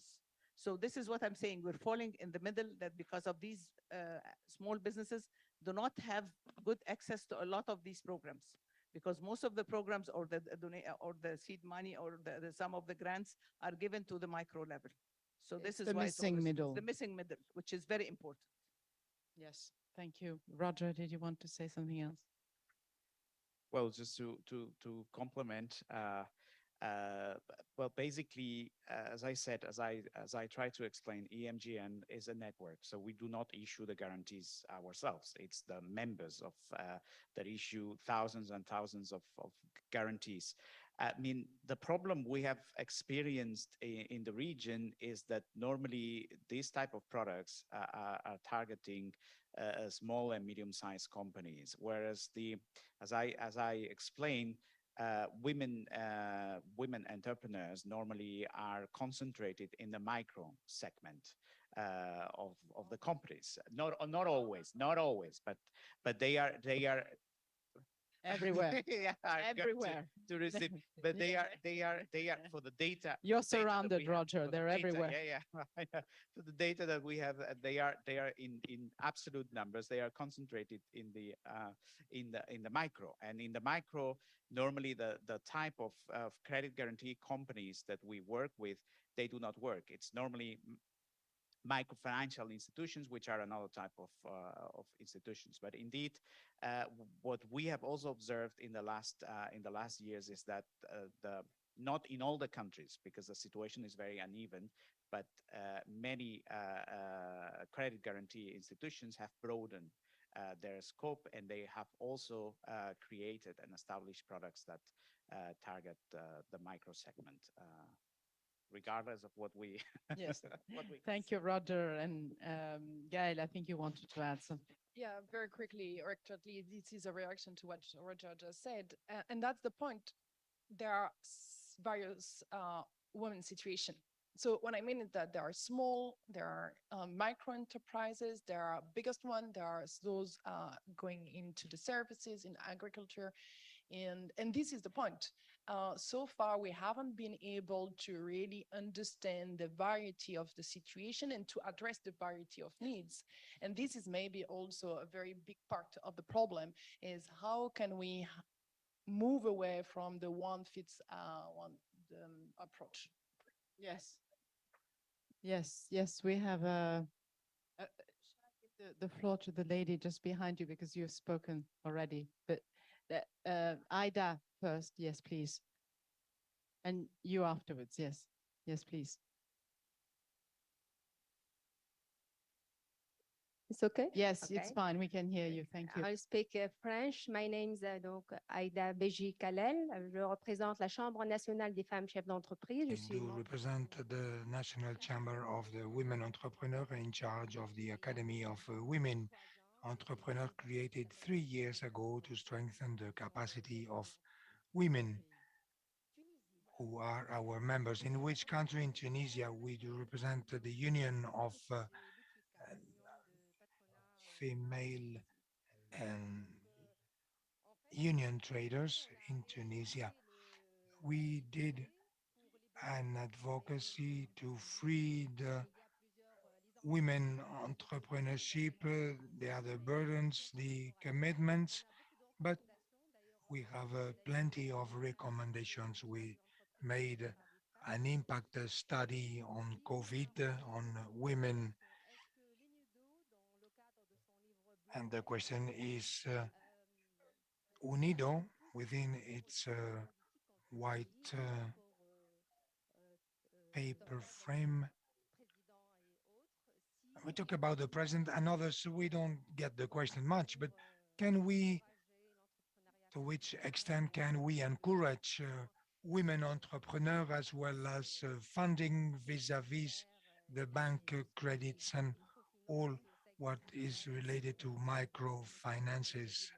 But as for credit banks, and Mrs. Balikadit knows perfectly well this problem in Tunisia. Thanks for this question at UNIDO. I guess that in the direction we are aiming at, in fact, we want to work more with the stakeholders, all the actors on the market. We want to make sure that the entrepreneurship can have access to credits, as you said, as well as access to guarantees. And I am thinking of this patronat aspect. There are many initiatives undertaken by women and for women, but women have to work at the same time in the fields, in the networks where there's a presence of men. It's important that they are integrated, they get to these groups. I will respond in French. What Aida was underlying was at the heart of the Peewee project. I was putting the women associations at the heart of our device, our plan. So these women can be this essential chain to get this policy level and to be the link with the baseline. There were good practices in the stage one. We were favoring the setting of a platform task force groups, is so called, which were managed directly by associations, and they gathered some public and private actors around the table. It was done to present the survey in 2017 to create this level of knowledge, of awareness of problems of women. This work is linked with the length on the spot ad hoc. When we are doing advocacy, it must be regular. We should have round tables, these regular meetings each month or each 2 months, and this should be institutionalized.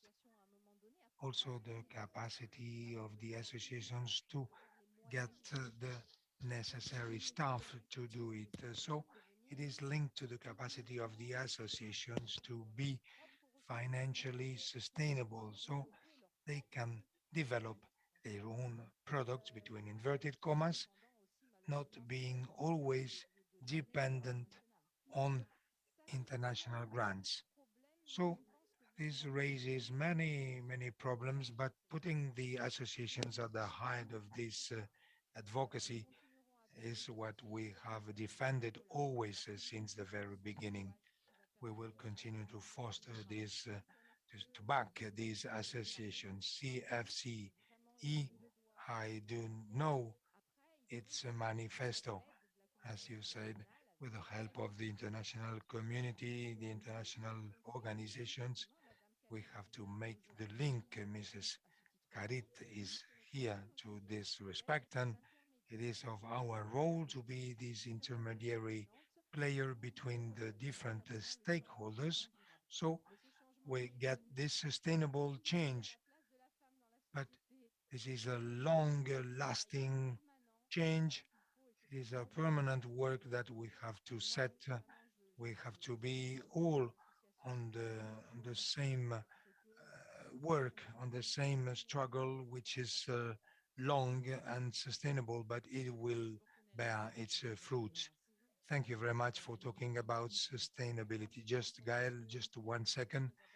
Yes, very fast to reinforce the capacities to supply a technical assistance. We try to favor this private and public dialogue. I will stop here, but I would be glad to tell you much more about this, but we need skills to make public advocacy and platforms such as the one in Libya and that we are developing in our countries. We would be glad to talk to you about it afterwards. A very fast question to Madame Kerit from Algeria, from Madame Shirous Hafsan, who represents the WIBA community, a community of women entrepreneurs of Algeria. And she is asking us whether it is foreseen to have a specific programs to help companies managed by women to recover from the impact of COVID-19. And that was the question. And do these programs exist? And she thank you to have chosen this subject, which is a very good example. Regarding the accompaniment of companies post-COVID, well, there was not really a specific project for these women managed projects, but they were the beneficiaries of these instruments. But there was not a particular backing for these kind of situations for the companies. Has to be noted that our ministry in charge of accompanying these SMEs of Tunisia to recover, to overcome the difficulties, I have to say that we paid particular attention to women managed companies. I want to thank all the speakers and the attendees, and I will give the floor to next session. Thank you very much. Just to tell you that a break was foreseen. So we will have the coffee break and we should be back in 20 minutes. But I would also ask you 5 minutes for a family picture just outside. So we will be all there. And thank you. Yes, the family picture is just over there. If you can go, thank you very much.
Hola, hola. Ladies and gentlemen, please, could you please take your seats? We need some action here too.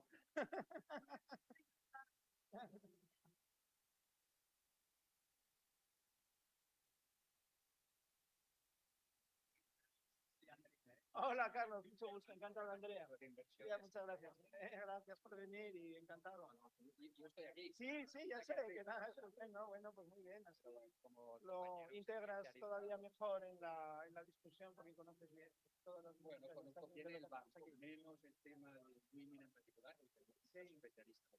Claro, pero sé que para el mainstream, para vosotros, hace poco estuve, llevo también África y estuve en Addis Abeba con la... No, no recuerdo cómo se llamaba, era una señora griega, no recuerdo ahora mismo su nombre, pero que llevaba toda África. Toda parte, llevaba la colaboración con la Unión Africana. Y ella me lo explicó.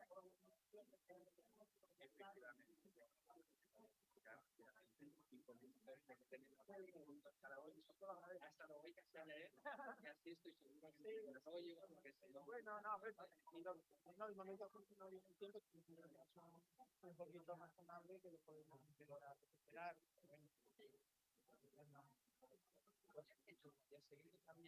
Cuidado. Sí, eso lo hicimos en mi departamento, sí. Ah, qué bien. Cuando doy clases, ah, qué bien. Ah, qué bien. Para explicar a los estudiantes. Ah, qué bien. Pues es un indicador de impacto. Y ahora vamos a hacer clases también en universidades de Estados Unidos. Y una de las partes cuando explican en inglés claro, claro. Muy bien, pues ahora hay que pensar ya en la segunda edición, pero sobre todo por porque es un informe práctico. Así que, ¿sí? Muy bien. Por favor, señoras y señores, ladies and gentlemen, please. Could you please take your seats? Vamos mal de tiempo. Yo creo que si están sentados aquí ya ganamos tiempo, ¿no? Sí. Así ganamos tiempo.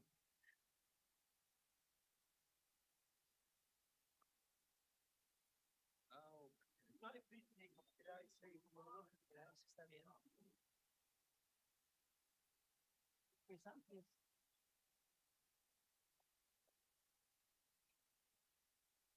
No, we are more panelists here.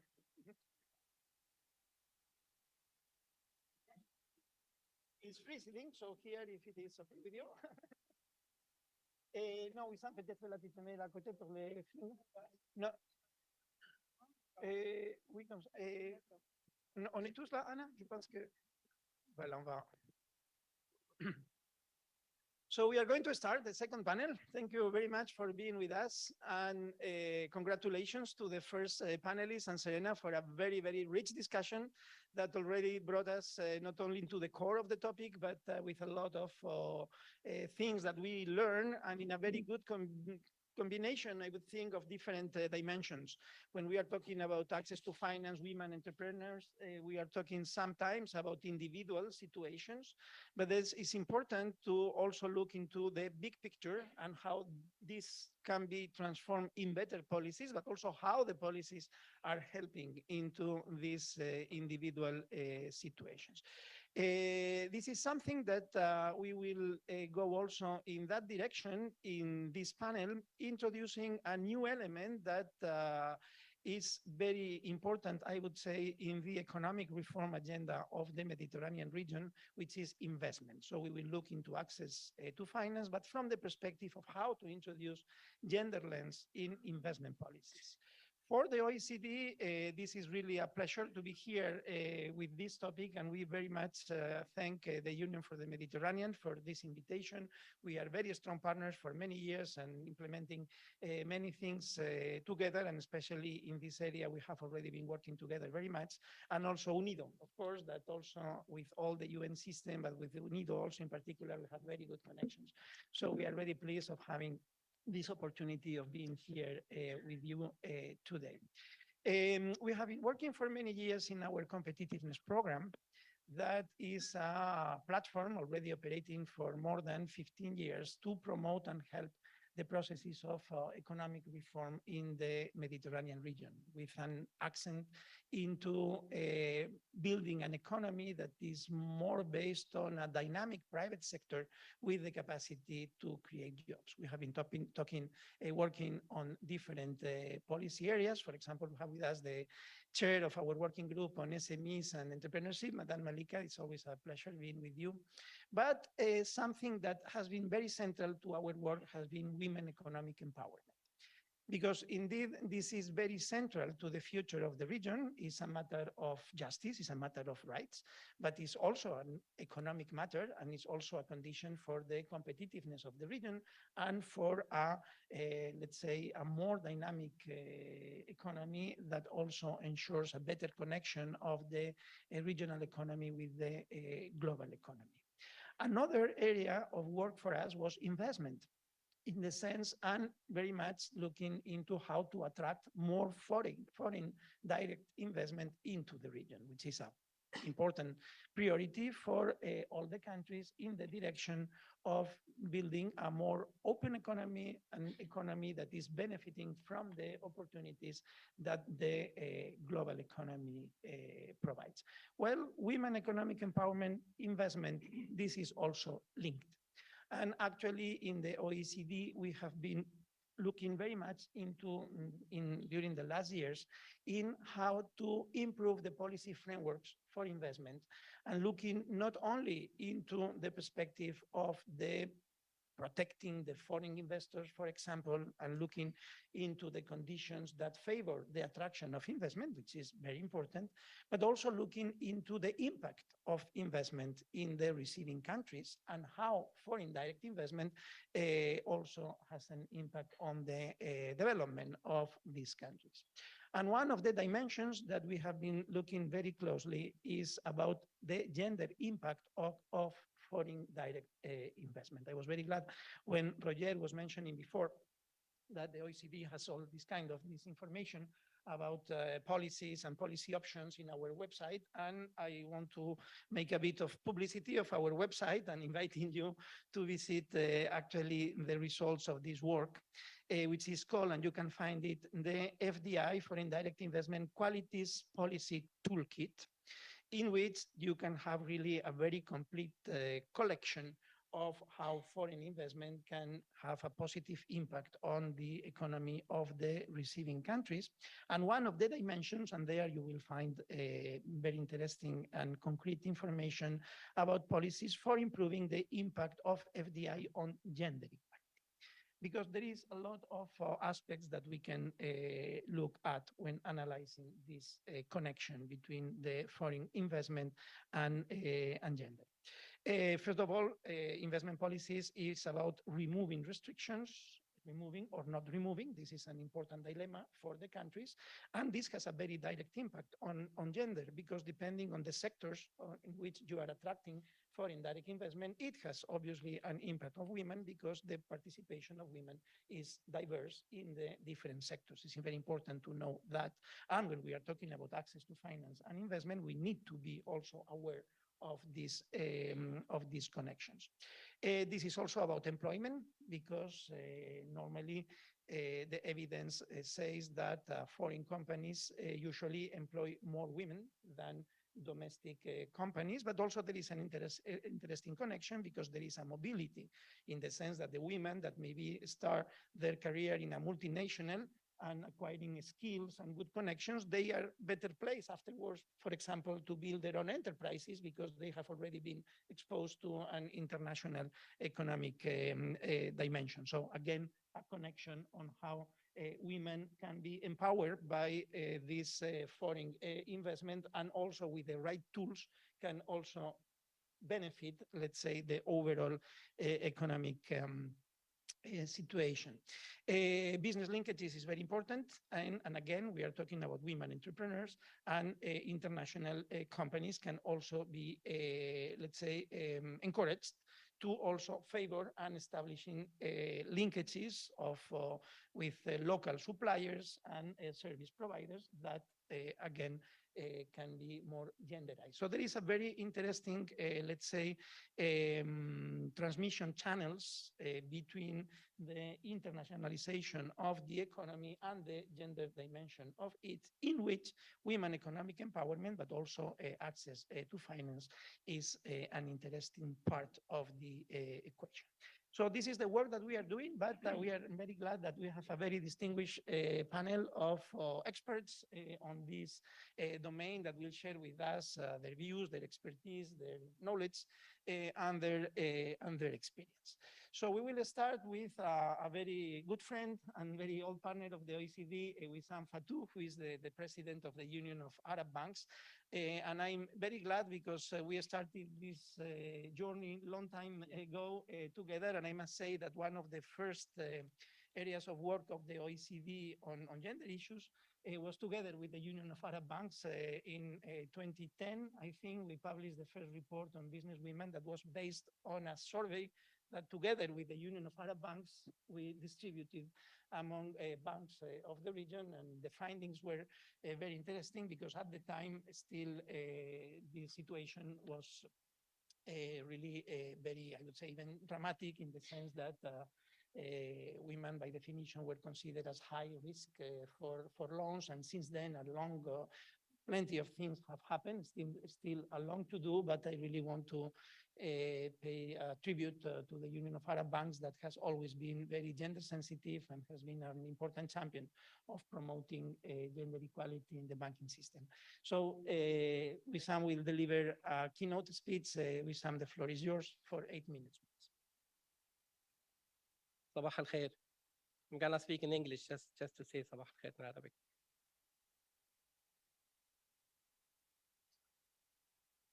Thank you, dear Carlos, for the introduction. Good afternoon, ladies and gentlemen. It's an honor and a privilege to be invited to participate in this conference, and I am delighted to be here today. I would like to thank the organizers of this event for inviting the Union of Arab Banks to present the views, efforts, and initiatives of the UAB regarding women empowerment and more broadly, gender equality in the Arab region. As a matter of fact, ladies and gentlemen, the Arab region records low level of women economic participation, which is lower than most of other regions around the world. This is due to several reasons, ranging from the cultural perspectives to economic problems, and mainly to the conflict and political instability prevailing in several Arab countries since 2010 when we were together, which spill over on other neighboring countries. Consequently, the data show that the Arab region records world's lowest rate of female labor force participation, equal to 18.4%, compared to a global average of 48%. Similarly, the Arab female unemployment rate is equal to 22.7% versus a global average of 6.4%. To confront this challenge, the political and economic policy makers in the Arab countries have been working extensively on integrating women in the economic and financial activities by adopting comprehensive strategies aiming at allowing Arab women to have more participation in the economic decision-making, as well as in the political decision-making. Remarkable achievements have been witnessed in some Arab countries over the past few years, where, for instance, women nowadays occupy very high posts in political field in Egypt and Tunisia. Also in the banking field in Saudi Arabia, we have Ms. Lubia Al-Ulyan, who is the chairwoman of the Saudi British Bank, which is one of the biggest banks in Saudi Arabia. However, I want to tell you something. Policymaker has a big role on this issue. If we don't have an executive body that force this, we cannot achieve.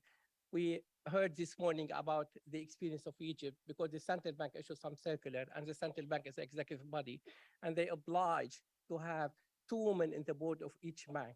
So although I appreciate the role of the NGOs and civil society, however, the policymaker and the executive body and the government has a crucial role in this.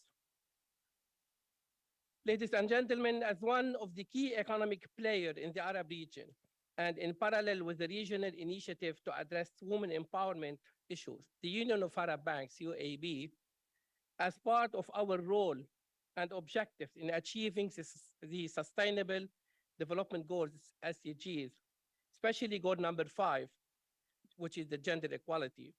UAB has been working actively in promoting gender equality, help providing decent work opportunities for Arab women through pushing the bank to provide lending facility for MSME owned by women in particular, and boosting awareness on the importance of more involvement and participation of women in the economic and business sector, as this helps in achieving the SDGs in our region. And again, as discussed in this morning, it's not enough to have financing. The coaching, the management for the project is also very crucial. Ladies and gentlemen, UAB, and in collaboration with the World Union of Arab Bankers, which is our sister organization, the World Union of Arab Bankers has a membership of individuals, while UAB has a membership of institutions, which I act as Secretary General, has actively engaged over the last years in developing and promoting policies on gender equality issues and women empowerment. On the first initiative in this regard was the launch of the WAB Professional Working Group entitled Women Empowerment in Arab Banks and Financial Institutions. And that was in 2017, which works on developing diversity in firms and banking institutions. We also draft what we call a Charter of Gender Equality, which is signed by 30 banks by now. Recently, however, ladies and gentlemen, we have decided to change the name of Women Empowerment Group to Gender Diversity at the executive level, gender diversity at the executive level. Shifting from the concept of empowerment to diversity stems from the need to work on all components of society to activate gender diversity at the executive level. It's my belief that gender diversity at the executive level represents a foundation that can support the development of women-related initiatives, because it ensures that when women are in the driver's seat and when they are participating in setting policies, the causes of women economic exclusion will be eliminated. In the same context, ladies and gentlemen, the Union of Arab Bank has launched a platform dedicated to enhancing women's role in civil society and encouraging them to promote economic development and social responsibility through providing them tailored training program on financial literacy, English language, MSME management to assist them in business development. We're talking about having this awareness and training to the public in large, not to the bankers, to the society. Note that in October 2022, a ceremony will be held under the mentioned platform that I mentioned, in Amman, Jordan, under the title Successful Experience for Arab Women in Light of Successive Economic Challenges and Crisis. This is some sort of the gala dinner that we can present a success stories or successful experience from the women from the Arab world. The event will provide an important opportunity for Arab women to shed light on their achievements, develop their horizon, showcase their experiences, and help providing practical action in paving the way of women entrepreneurs. One more work that we did this year, ladies and gentlemen, which we have held a very important event in Tunisia, and that was on the occasion of the International Women's Day on the 7th of March.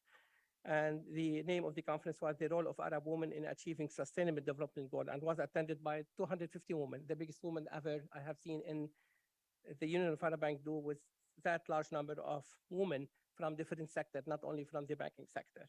And also Her Excellency, the Minister of Family, Women, Childhood, and Elderly in Tunisia was attending.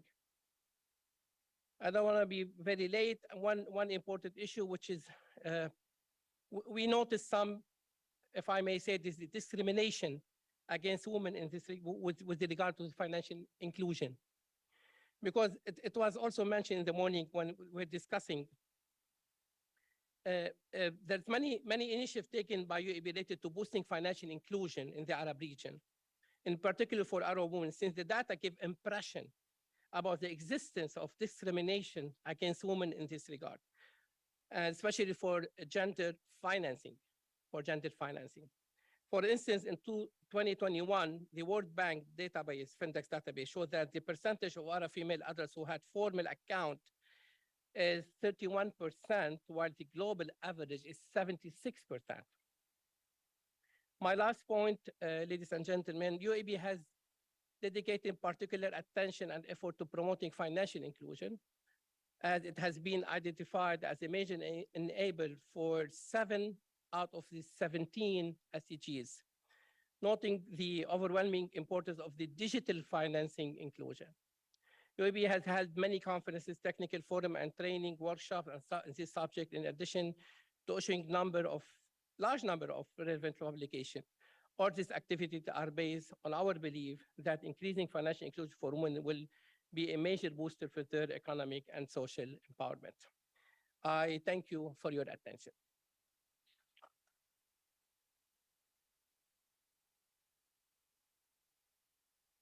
Wissam, for your words and for sharing with us how you think in the Union of Arab Banks about also the future of these actions and this interesting shift in the formulation of your policy from gender empowerment to gender diversity.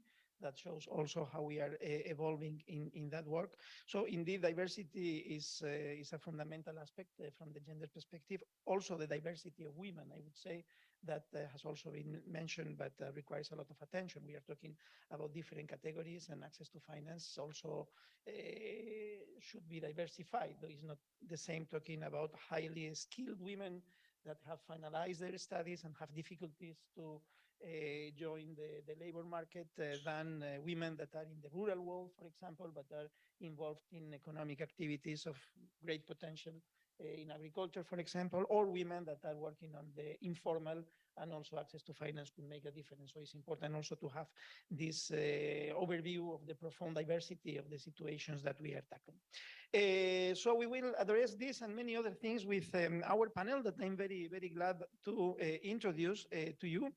We have with us Mr. Andrea Tinagli, who is the European Investment Bank representative to the Union for the Mediterranean. Mr. Tinagli has a long experience in development finance, infrastructure, and investment finance, financial instruments, and securitization of SMEs and mid-caps portfolios. We also have the pleasure of welcoming again Neila Amara, who already shared with us this morning. So you already know her and the important work that she's doing in UNIDO as international project management expert at UNIDO. And in this role, Neila is coordinating inter alia the implementation of phase 2 of the project promoting women's empowerment for inclusive and sustainable industrial development in the Middle East and North Africa region. Our third panelist today is Miriam Fournier-Kassimi, founder and CEO of Songi Company, drawing on her international career as executive women in investment banking. Miriam has decided to invest on solar energy in Algeria. So it's really a big priority for the country to move into renewable energy. So it's really something that we are very, very eager to hear from you. Miriam is also ambassador of the cluster Digital Africa and president of the CASI at France Energy Commission. We then have Tamara Abdel-Jaber, who is working at the Amman Ventures in Jordan, a gender lens investment fund that caters to business that are committed to equality, those that put women at the front and focus on especially serving women in Jordan and MENA. Tamara is also the founder and the chief executive officer at Palma Consulting. Then our fifth panelist, who is with us online, is Mr. Ashraf Zeitoun, team leader at the EBRD Green Economy Financing Facilities and Global Value Chain. And Ashraf is joining us virtually from Egypt. Marhaba, Ashraf. And finally, last but not least, on my right, I am really pleased to introduce Gihem Boutiba Amrad, General Director of Business Med, also a very long partner of the OECD for a long time, an organization aimed at supporting and reinforcing the private sector in the Mediterranean and the MENA region. So we will follow the same modality that in the first panel. So there will be a first set of questions. You are kindly asked to respond briefly in 5 minutes to the first question, and then there will be a second round of questions for very short and sharp conclusions. So we will then start with Mr. Tinagli. Sorry. And we were discussing in the break also that the EIB is an institution that has taken very seriously and very strongly gender mainstreaming in all your activities, and is pushing the economic empowerment of women through a range of projects, initiatives, and partnerships. For example, the EIB is very active promoting women entrepreneurship in the MENA region. So, Mr. Tinagli, based on this experience, we are very eager that you share with us the lessons that the EIB institutionally has learned. What are the good practices you would like to share with your MENA counterparts and partners present here today of an investment bank that has been working on gender from some time, and any specific lesson learned that you would like to share with us? Thank you. Thank you very much. Good morning, everybody. So I will explain the framework of the activity of the European Investment Bank and the logical basis. Mainly, it's a strategy on gender equality and women's economic empowerment. Is a strategies that have been implemented and introduced in the EIB activity since 2016, and a structure around 3 strategic areas. The first is the protection of women's rights in the bank's due diligence framework and in the requirement for our clients. So this means to lead by example and request the application of best practice to our client and the promoter of the project that we finance if they want to benefit from our support. The second is increasing our operations' positive impact on gender equality while pursuing the bank's public policy goals.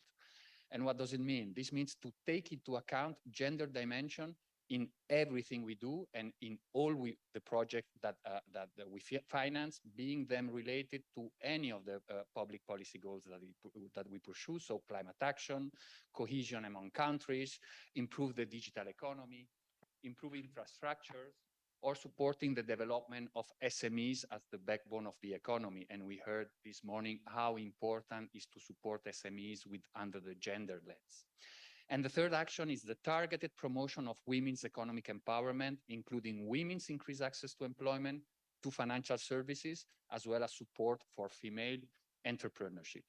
So based on this strategy, the EIB has developed 2 subsequent gender action plan. The first one in 2018, and the current one that is covering the 21-24 period.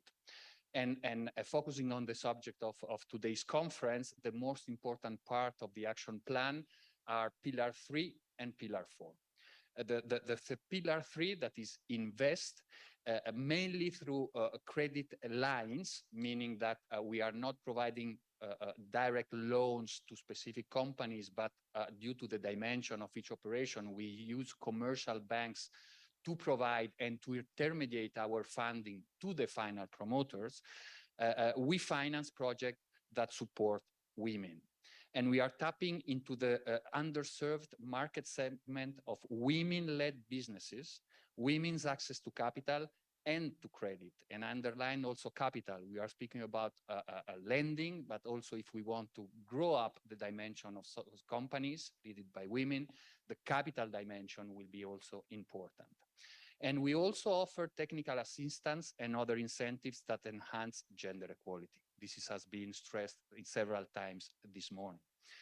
As example of operation that demonstrate our action plan, I can mention a 100 million euro EIB bank intermediated loan targeting expressly women entrepreneur and women-led business in Greece, supporting more than 7,000 jobs. So I using Greece as a reference, as an example that we can then transfer into the MENA area. While a specific example in the MENA region, we have a $5 million loan agreement to microfund for women in Jordan to boost micro enterprises access to finance, mainly for female entrepreneurs and self-employed individuals. And the project also targets Syrian refugee women. And these EIB credit lines contribute to supporting up to 146,000 beneficiaries, of which 96% must be female-run business. While the pillar 4 of our action plan is the institutional pillar, what we call the institutional pillar, which is all about building our own internal system and ability to implement the gender action plan, and especially to better track our contribution to gender equality. The availability of data has also been mentioned as a fundamental part of the analysis to learn and how to develop further action in the future. And in fact, the EIB strictly monitors the gender dimension of its investment through what we call the EIB gender tag, that is aligned with the OECD DAC gender equality policy market. And the EIB gender tag adopts specific guidance and criteria to rate operation as principal, significant, or non-significant from the gender perspective. And for operations specifically outside the European Union, so for the MENA region, the criteria adopted to assess operation are the 2X criteria based on 5 dimensions, 4 of which are direct criteria, focusing on women's entrepreneurship, leadership, quality of employment, and consumption, and one is indirect, being investment through financial intermediaries for women. The 2X challenge criteria have been jointly adopted by 19 developed financial institutions to define what we count as financing for gender equality through our financial intermediaries or private sector operation. And the EIB became the first multilateral development bank to adopt and use those criteria already in 2019. And the bank joined this initiative as a full member in 2021 with a collective objective to raise at least 15 billion US dollar for gender-lens investment in developing countries by the end of this year, 2022. So as of today, all the activity promoted by the EIB has bring us to approve more than 30 gender lens schemes, half of which have been already signed, mainly in Europe and Africa, covering intermediated lending, but also microfinance and private equity funds. So lending, microfinance, but also capital, as I mentioned before. And finally, just worth mentioning the 2 million euro technical assistance to support businesses and business proposal of women entrepreneurs in Africa. This technical assistance being a fundamental part of the knowledge sharing and preparation of women is intended to go directly to women entrepreneurs as mentoring program, but also for program to financial intermediaries to develop their own specific project targeting women's economic empowerment. So I hope that this shows a little bit how important is gender equality policy for the EIB. Thank you very much. Thank you. Thank you very much, Andrea, for this rich presentation. It really shows the solid approach that you have, but also this idea of improving the information and monitor and evaluation. This will, the evolution analysis, the evolution of all these tools will provide very, very rich, I would say, information also to policymakers and to decision makers in the private sector as well. So now let me move into Neila. Mara from UNIDO. We had recently a policy dialogue last November in which it was underlined how digital technology has the potential to mitigate traditional barriers to women entrepreneurship. And UNIDO has actually been very active with very concrete tools in promoting digital solutions. So, Neila, the question is on that. How can digital tools and financial services support better access to finance for women entrepreneurs, and how we can reach out those who usually do not benefit from standard financial support programs, such as rural women? Thank you, Carlos. Okay, digital tools. We've been, we broached the subject just before in the first panel when we were talking about credit guarantees and escaping, a way of escaping from them with those new digital products existing to raise funds, like, for instance, the crowdfunding. That raises another, I would say, issue when it comes really to raising funds. I will come to another aspect of how we leverage digital tools in access to finance. But when it comes to digital products per se, we also need to tackle the issue of, as we say, knowledge, information, and digital literacy, which is another topic.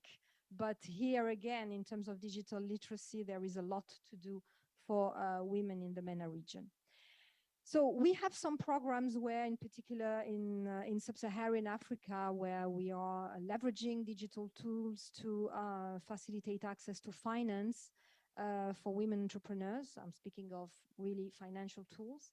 But another way for us to leverage digital tools is to offer products accessible online to everybody with the same quality for all, when it comes to incubating companies, preparing a business plan. So those are the kind of digital tools that we have developed across the years. Some years ago, within the Peewee project, we started with spreading this tool we've developed, which was called Comfa.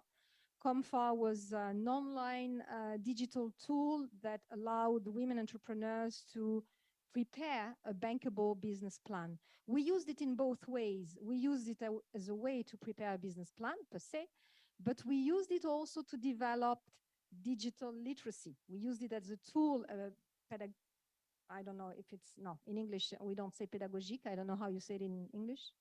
But anyway, as a tool to explain, to disseminate knowledge on how we do a business plan. What is a business plan? What are those concepts that the bankers master and the entrepreneurs do not master? Because there's also a problem when we talk about raising funds of speaking the same language.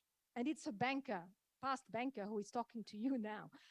We bankers, when we are bankers, we speak a language which entrepreneurs sometimes and most of the times do not understand, and the other way around. So one thing is digital literacy is very, very important. And digital has helped us to spread digital literacy in the MENA region through that Comfa tool I was talking about. We went further and we developed these past years a new tool, which is an online incubation tool that provides a fully fledged incubation program that lasts 7 to 8 months to entrepreneurs online. We are ensuring through this product, which is called Idea App, I talked about it before, ensuring the same quality of service to all entrepreneurs using the tool. And we are leveraging through it a community, a global community of mentors. And we have, thanks to that tool, reached great results in terms of mobilizing funding, because now it's kind of a label. You mean when you go through the program and you are graduated by this program and you go to the bank, it's kind of a label and the bank is reassured. Because another problem, and sorry I'm being long, and we know that when we work on entrepreneurship, the first 3 years of existence of a project are critical on every side. And the most important thing to know is that for banks, those 3 years are the most risky. They don't want to take the risk. And it's the moment where the entrepreneur needs someone to take the risk. And bringing, this tool has helped us to go beyond those, fears that the banker has in providing the funding. We did it for in several projects, and it worked. So I think that really this is the kind of how digital tools can help us and are helping us today to facilitate access to finance. Thank you. Thank you very much, Neila. So we had already two very good interventions looking into the macro picture and the policy of big organizations. And now I'm very glad to move into the private sector to learn from a very concrete experience of a women entrepreneur. And this is Miriam Fournier-Kassimi from Algeria, that after experience in the private sector decided to become an entrepreneur. And I understand you face some big difficulties to make your dream real, including the access to finance and how to put together your idea and making of this a reality in a sector, as I was mentioned, on clean energies that undeniable has a tremendous potential and is in a way the future. So what were these difficulties? How you were successful in overcoming them? And what would be your advice to other women like you that want to create their own enterprise? Yeah, thank you so much, Dr. Conde. I want to first thank Anna and Nadia from the UPM and from the MENA Women Club, because thanks to this initiative, we had this opportunity to meet and to share together experiences, but to find common solutions. And that's really important to me. And again, really thank you for giving us the opportunity to be here and to share our concrete experience. I would now move from English to French, if you don't mind, because to share my experience with Société Générale in Algeria, it will be more easy for me.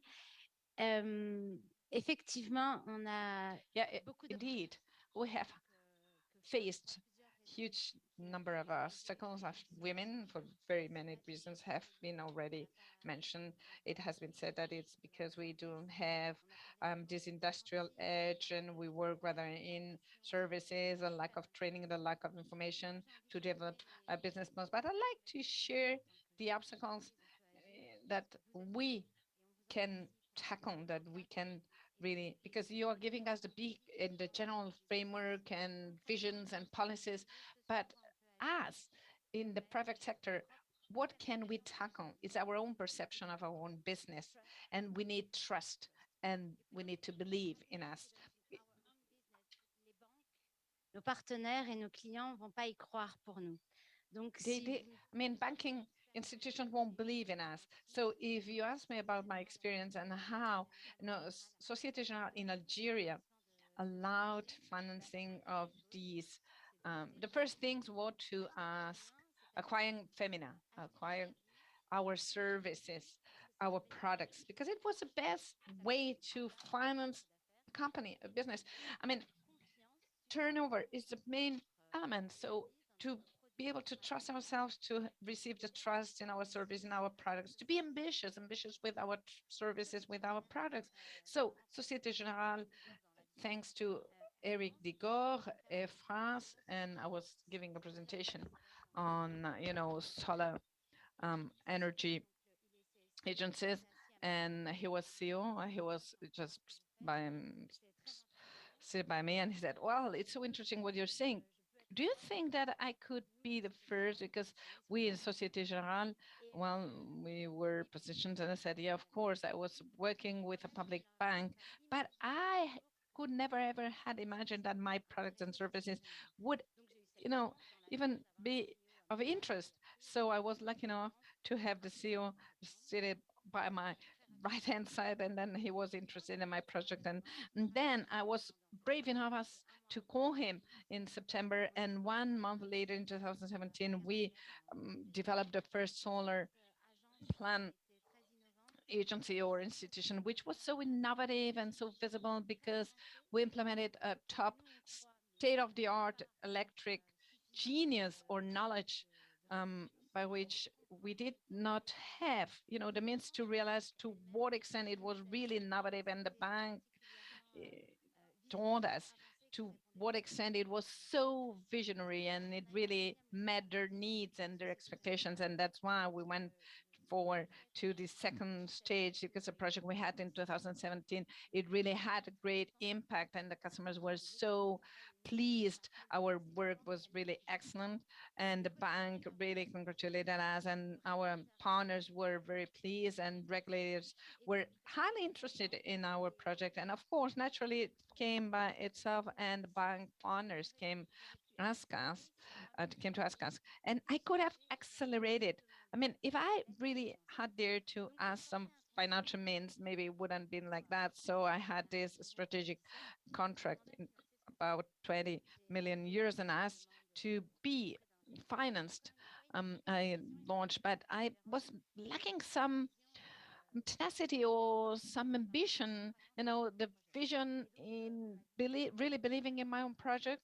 So I was given a final agreement, initial agreement, but I did not go for the proof of concept. And then the deadlines started to, grow on me and I need to find different solutions. At the end, by means of some conversations and the bank told me, the person in charge of your case of your file just left the company.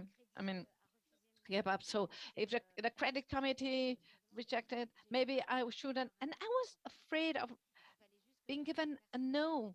And I really needed to persevere. And other financial sources are the non-financial sources, and Societe Generale would give me a high level of visibility, the whole network and the solution, and they bought a second banking solution.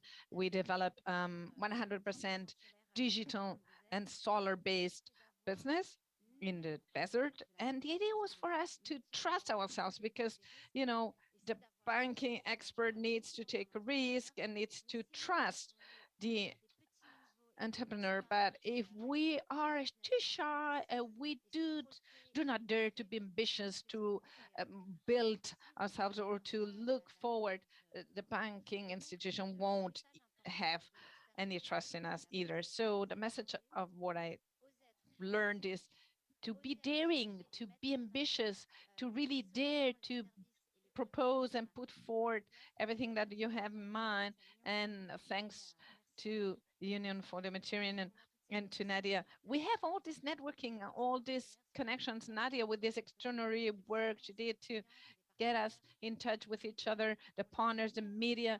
Media, maybe we wouldn't dare to go there and take the floor. And you gave me the possibility of taking the floor and to have this visibility and this trust. Thank you very much. Thank you very much. You really showed what an entrepreneur is made of, what this is basic, but you need the conditions, you need the regulatory, financial, and the general framework for all the conditions for companies to be able to be there and to be able to flourish and grow. So we really wish you great success to your company, to your business, to the development of renewable energies in Algeria. From another angle, and Ms. Tamara Abdaljaber from Aman Ventures will share with us some experience. Aman Ventures is deeply engaged for diversity and inclusion and has a large experience in providing capital to companies that have gender sensitive policies and inspiration. So Tamara, what is based on this experience, what you want to share with us? Thank you, Carlos, and thank you, UFM and UNIDO for including me in this panel. I had a journey that's kind of the reverse of what Miriam went through. I started as an entrepreneur, ran my own business for 20 years, and saw the challenges that women face, especially when it comes to access to finance, and decided to do something about it. The same case with my partners. So that's why we launched Amam Ventures as Jordan's first gender lens SME investment fund. We're focusing on Jordan now, but we're exploring Egypt hopefully very soon. And in our fund, we are looking at offering mezzanine financing to SMEs that meet the 2X criteria. and in addition to technical assistance, because we believe that we need to be hand-holding those businesses in order for them to realize their growth potential. And for us, our gender lens strategy means or has three dimensions. One is implementing 2X when looking at businesses to invest in, but also helping those businesses with gender lens action plans in order for them to empower more women, whether employees, managers and leaders, or even suppliers. And internally at AMAM, we have a very clear gender lens where we are an all-female fund management team and have very strict policies when it comes to diversity and inclusion. Now, we started, like I said, as a solution to help address women's access to finance. And for us, access to finance is not just basic access to banking and microfinance products and solutions, but also finance that helps grow businesses, because I believe that this is where a very big gap exists globally, but also in the region. For us, we see that businesses a lot of support and good intentions exist in banks and microfinance institutions, but that's not enough. There is a gap that we all need to look at. We've screened more than 200 businesses in the past 18 months. We provided technical assistance for more than 250 businesses. And we saw that a lot of those businesses have bank accounts. A lot of them have had access to bank loans, for some sort of facilities, microfinance loans, and of course have performed much better than their male counterparts have performed.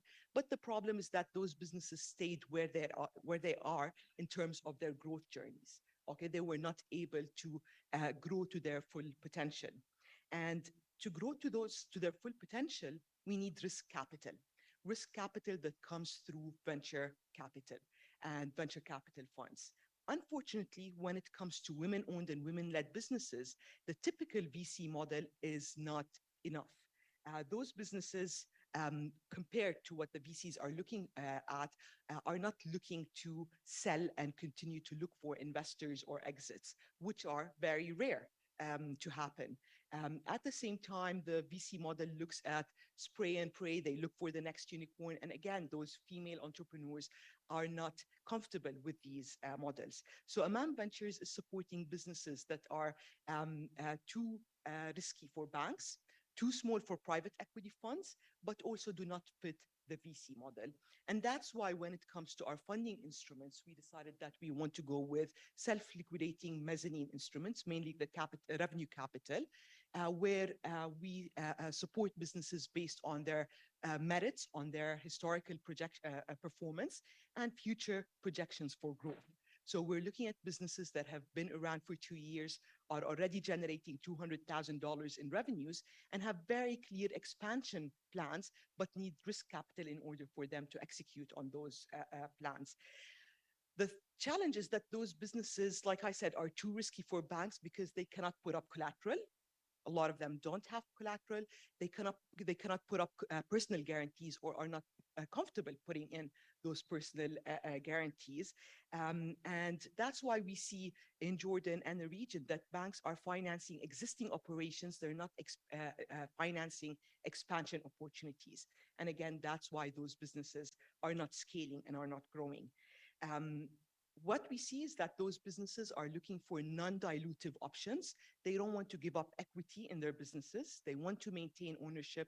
They want to pass that ownership to the next generation in that business. And they don't want to spend their time looking for exits. They don't want to be continuously fundraising. That's why with our ticket sizes of anywhere between $250,000 up to $1 million, with potential for another million in follow-on investment, we believe that we are able to support those businesses to truly grow to the next level. And they have the growth potential, they get the funding, but the technical assistance is also very important. That's why we design customized business growth plans for those businesses and help them execute them. And this is where we tap into existing programs from donors to basically blend in those programs and build on them to offer the right technical assistance that those businesses require. When it comes to our gender lens, like I said, we're using the 2X criteria. So we're looking at businesses that have a female founder, that have at least 30% females in senior leadership, that have at least 30% female employees, or create products and services that cater for women and girls. For us, and why for the 2X criteria is extremely important, because we want to also support those male-founded businesses in a region where women economic participation and workforce participation, like Wissam just mentioned, 18%, there's a big gap, and we want to encourage those men who are employing more women than others. Our work was based on a virtual community that we started in 2017 called Women in Business Arabia, where we have more than 45,000 members. 20% of those are business owners. So we're talking about close to 10,000 business owners, women from across the MENA region. So we understand those gaps that they're facing. And that's just one community among multiple others. Okay. And that's why it's a huge gap, and we all need to act very soon.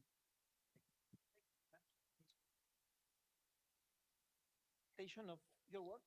Again, it shows the dynamism of the We region succeed. and how innovative is also in the tools and the good experiences that are on the ground. And it's important to document and to disseminate, and again, in the policy cycle, to help the improvement of the general frameworks. Now we have a short intervention from the floor. Ms. Leila Ben Youssef, who is beneficiary of the MENA Women Business Club, would like to make a short intervention. Ms. Ben Youssef, please.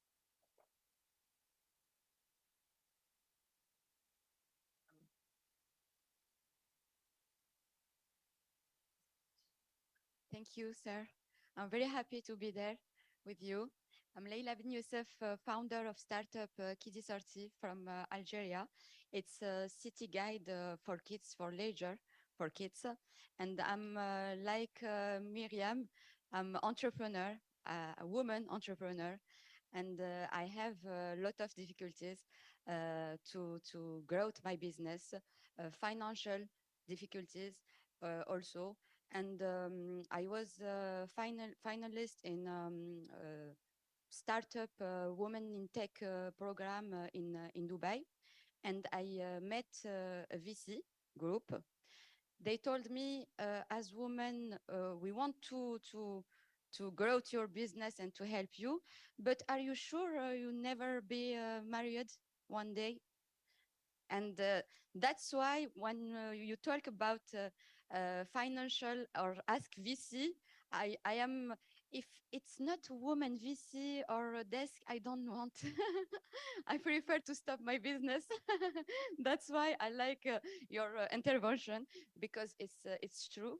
It's not only a trust of a business, it's more than this, because as a entrepreneur or startup founder or a woman in innovation, I want to be financed by not only VC or bank, but to have all kinds of things, a network, a help, the same mindset also, because my business is my baby. I can't give it for all person or bank. And for example, in Algeria, we have organization. The name is ANSEJ. It's organization who give help PME, small and medium business, sorry.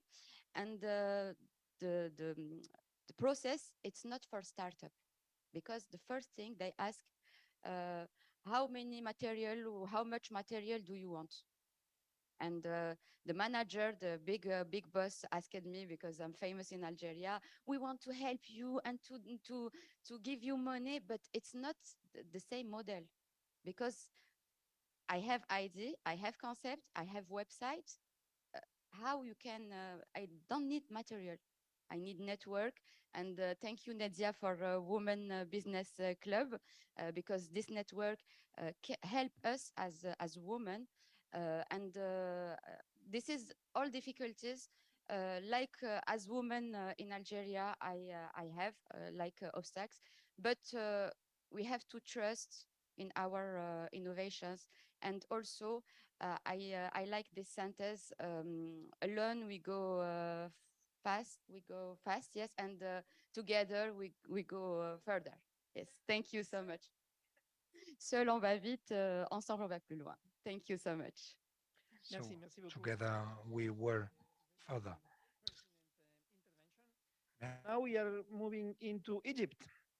And our colleague in Cairo, Ashraf Saitoun, will address something which is fundamental for the future, which is putting climate change into the picture of our discussion today. Evidence shows that women are disproportionately vulnerable and also can have an important role in addressing the consequences of climate change. Gender equality also makes sense when we are talking about green investment. And this is the understanding of the EBRD, which is very active in green financing and supporting women entrepreneurs. They have recently launched several programs supporting both and have developed a gender baseline assessment report highlighting gender inclusion in Egypt. Ashraf, can you please tell us more about these programs and initiatives and how you support this in Egypt? Of course. Thank you, Carlos, and thank you, UFM and UNIDO, for giving us the opportunity to present our work in Egypt.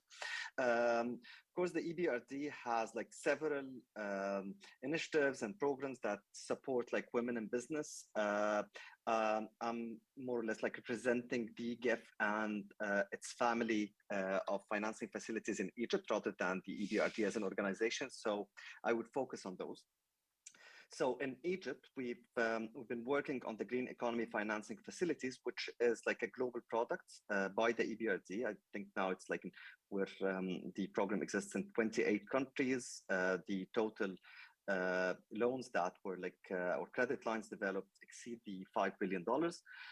In Egypt specifically, we've started back in 2015. So back then, gender was not part of the focus. It's the GEFs are more technology centered, if I may call it so. So what we're trying to do is to support the implementation or the deployment of high performance technologies and green technologies at large.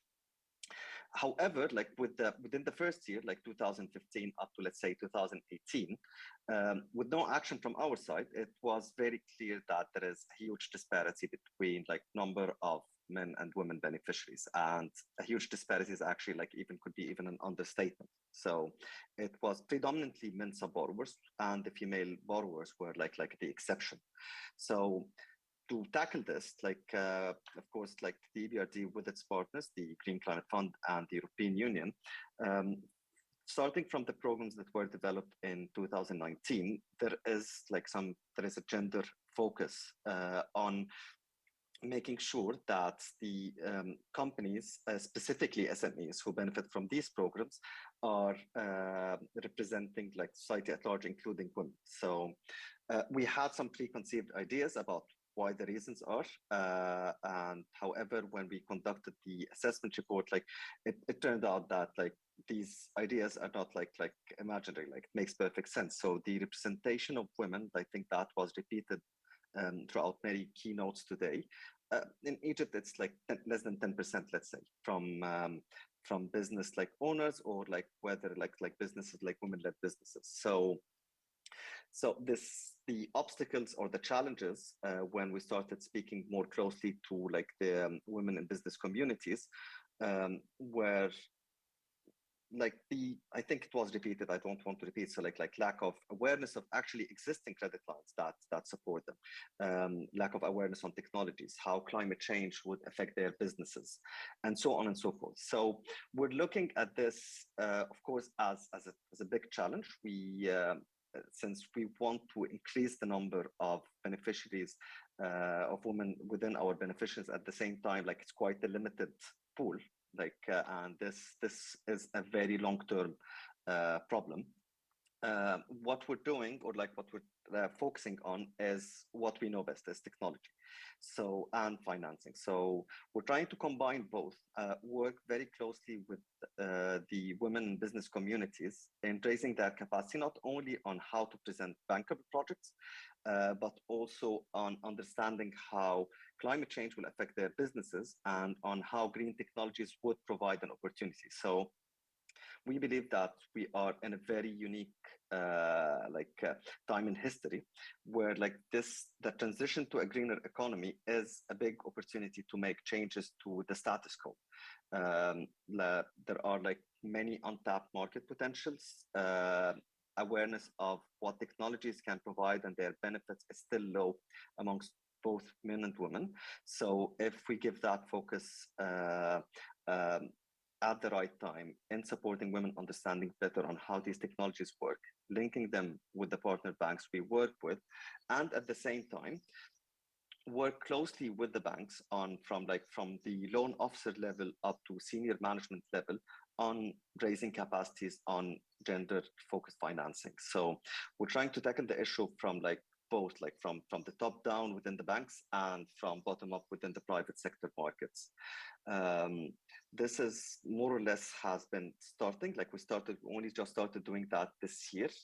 COVID, of course, was a big challenge. So we focus more on the developing our gender action plans, and we're very optimistic about the implementation throughout the next couple of years. Thank you, Carlos. Thank you very much, Azra, for your intervention, which also is something that will be very, very central to the work of many organizations and in the future, as we are also going this year to the COP in Egypt, a COP that will take place in our region. These topics will be widely covered, and indeed there will be a lot of action in the future. So now let me go back to the public, because Ms. Hiba Abu Libdeh, who is also a beneficiary from the Women Business Club, will also share her experience with us.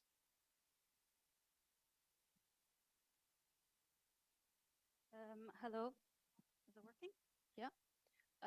Again, thank you everyone for having us here, and I'm very thankful to have this amazing and very diverse panel in front of me, because I can relate to each and every one of you in a sense.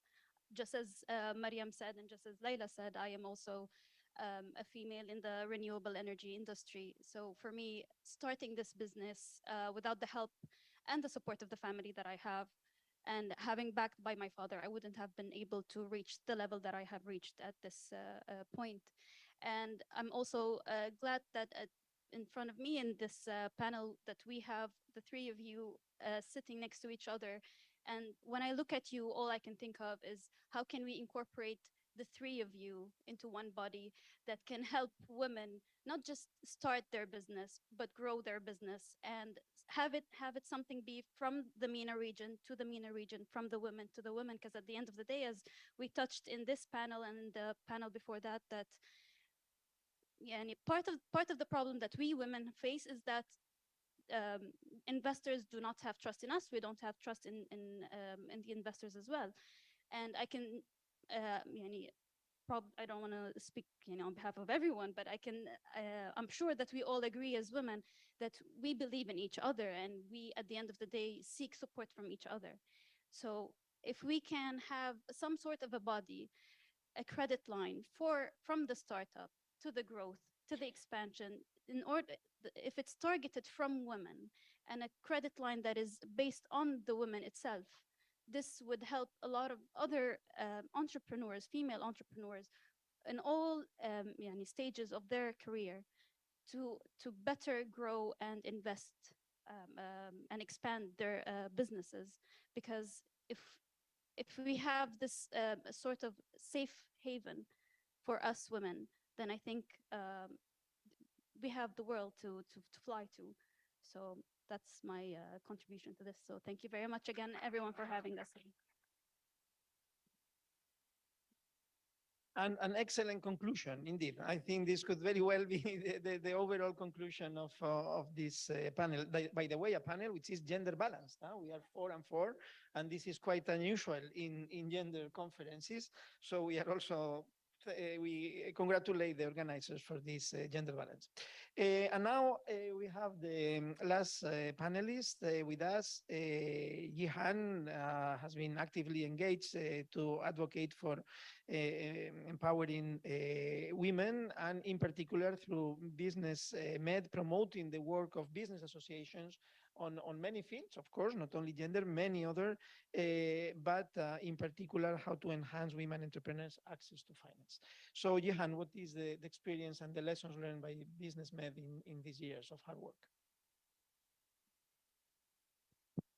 So not easy to pass after all this experience on the ground of the entrepreneurs. Isn't if myself, I'm an entrepreneur from the family, so I know how hard it is. But it's the difficulties is not only for SMEs, it's also for women leading organization, or women working in banks, or women working in whatever. I mean, you know this ceiling that we cannot cross, and the difficulties we have, and the opinion we encounter, and the difficulties that was sharing by our colleague there. So I will not go through all this, just to give the experience of the organization I work for. This organization, which is a business association, which is a business support organization that represent both employers and private sector. And I do the distinction between both of them, because as an employers, we have a voice which is raised with the government, which is raised with the trade union, which is raised with civil society. So the multi-stakeholder approach is very important.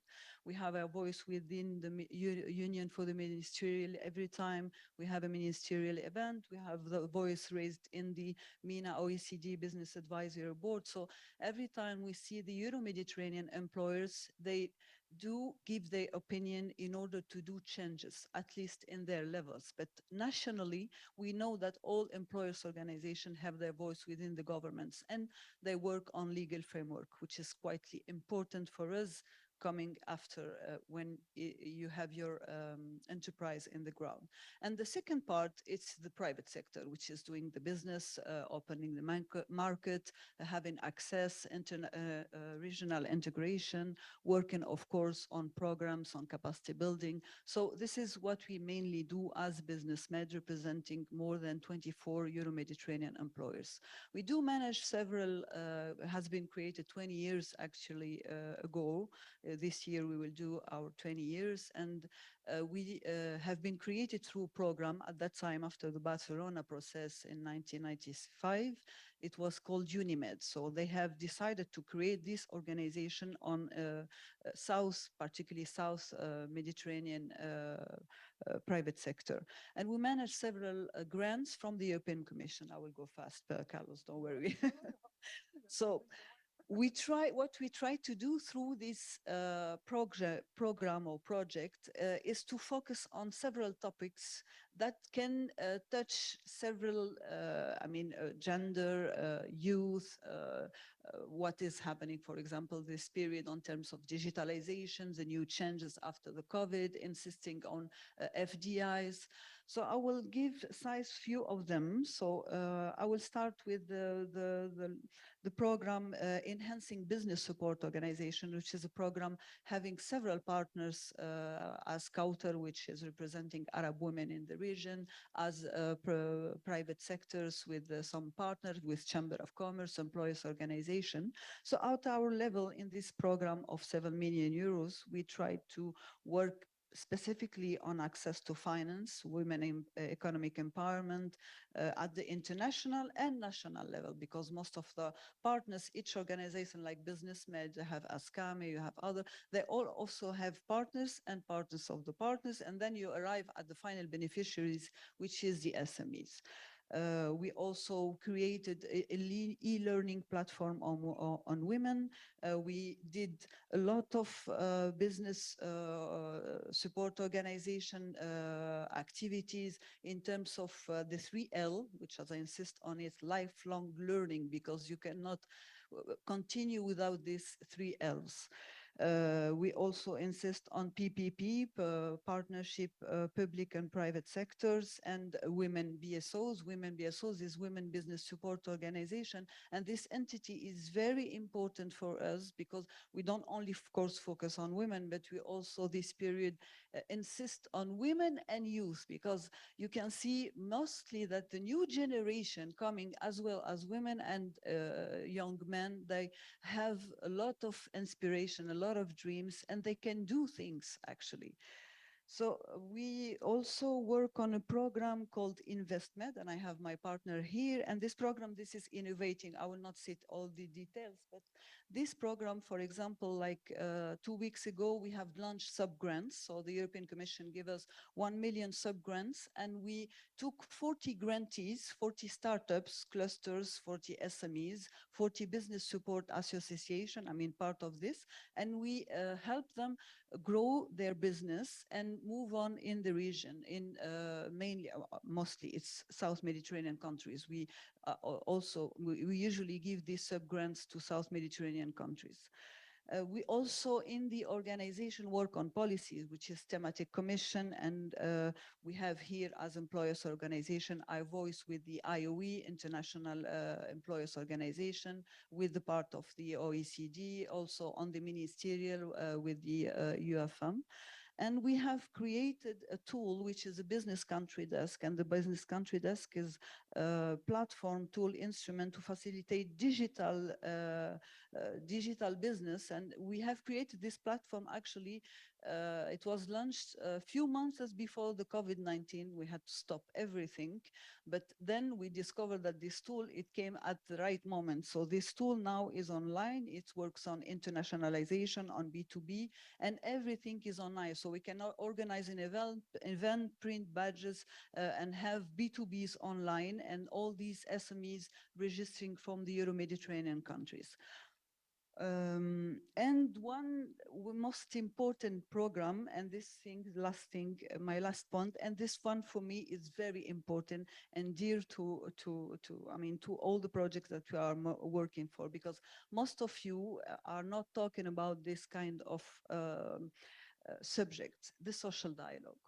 And at the beginning, when I start on the social dialogue, I thought it was only strike and increase of salaries. No, social dialogue is a discussion of all actually men, because most of the events, I'm the only woman with the ministers, with the trade union and employers organization, is a discussion on your rights, on your legal framework, on what is expected for your SMEs or your startups. So the law is coming, and then when after the law is coming, for example, I give an example on Tunisia, we have a new law on startup, actually it's 2 years ago, but when you come to implement your startup, you face the access to finance, you face the bank, you face difficulties in administration, and this is all South country have this problem. So the social dialogue is the place to be with trade union, with the employers organization, to raise your voice with the government. And what we do in this program, now this program is mobilizing more than 9 countries in the South, Palestine, Algeria, Egypt, Morocco, Tunisia, Jordan, Lebanon. We do meetings with the International Labor Organization, International Employees Organization, trade union with all the region, employers organization, and civil society. Because civil society is important. When you say civil society, it englobes local authorities, administration, municipalities, and we bring our voice in the same table when we come with the charter in terms of the SDGs, the Sustainable Development Goals, and then bring the voice to the ministers. So we do the contrary.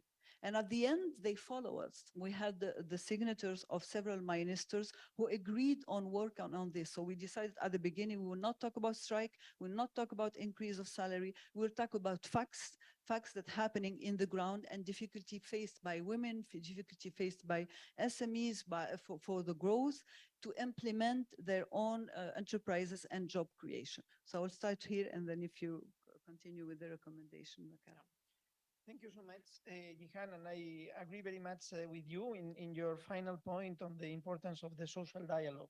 which is important not to forget when we are focusing our discussion on private sector, which is of course fundamental, and this is the starting point of our work in the region to build economies that are based on solid and strong private sector. But again, the institutional frameworks required to take into account all the diversity of the society and the diversity of interests on it. And indeed, public-private dialogue is fundamental, but it needs to be combined with the social dialogue in at the right moment for the right issues. So thank you for this very important reminder in your intervention. So now, to respect the timing, we still have 10 minutes, which is a bit short, but maybe we have 5 minutes more, but no more than that, because very soon His Excellency, the Secretary General of the Union for the Mediterranean, will come with us for the closing remarks.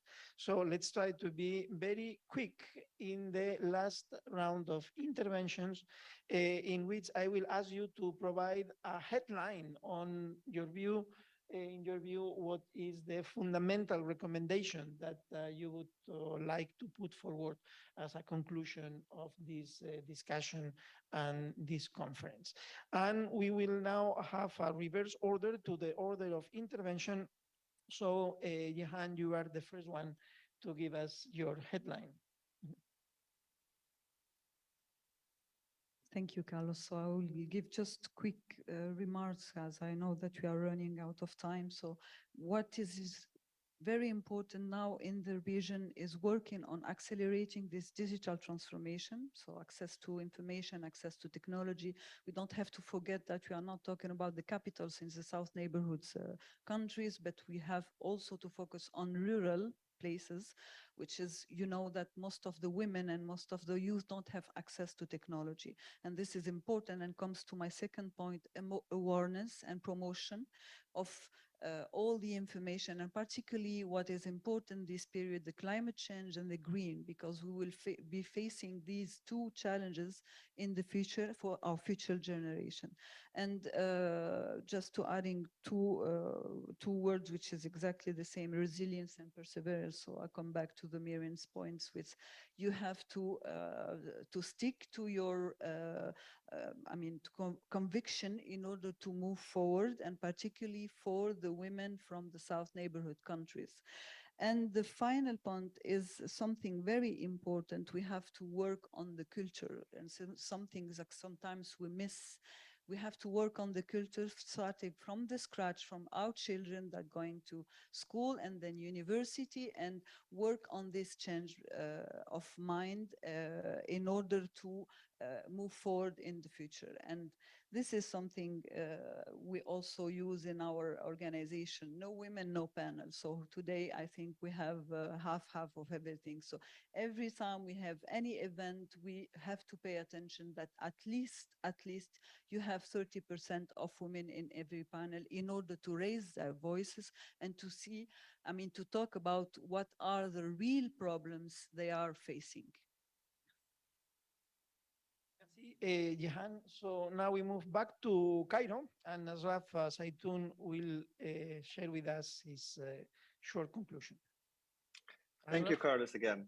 Sure. So if I want to be very short, I want to highlight one thing. Like, I want to focus on financial or access to finance, which has been like mentioned over and over.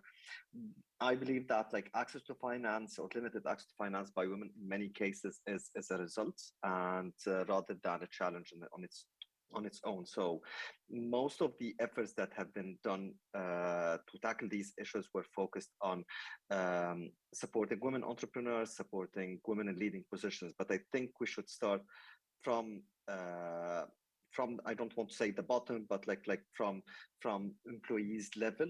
This is to make sure that women in business and not in managerial positions have the ability for upward movement. I think this glass ceiling that exists will leave us in some kind of a vicious circle. That's one thing.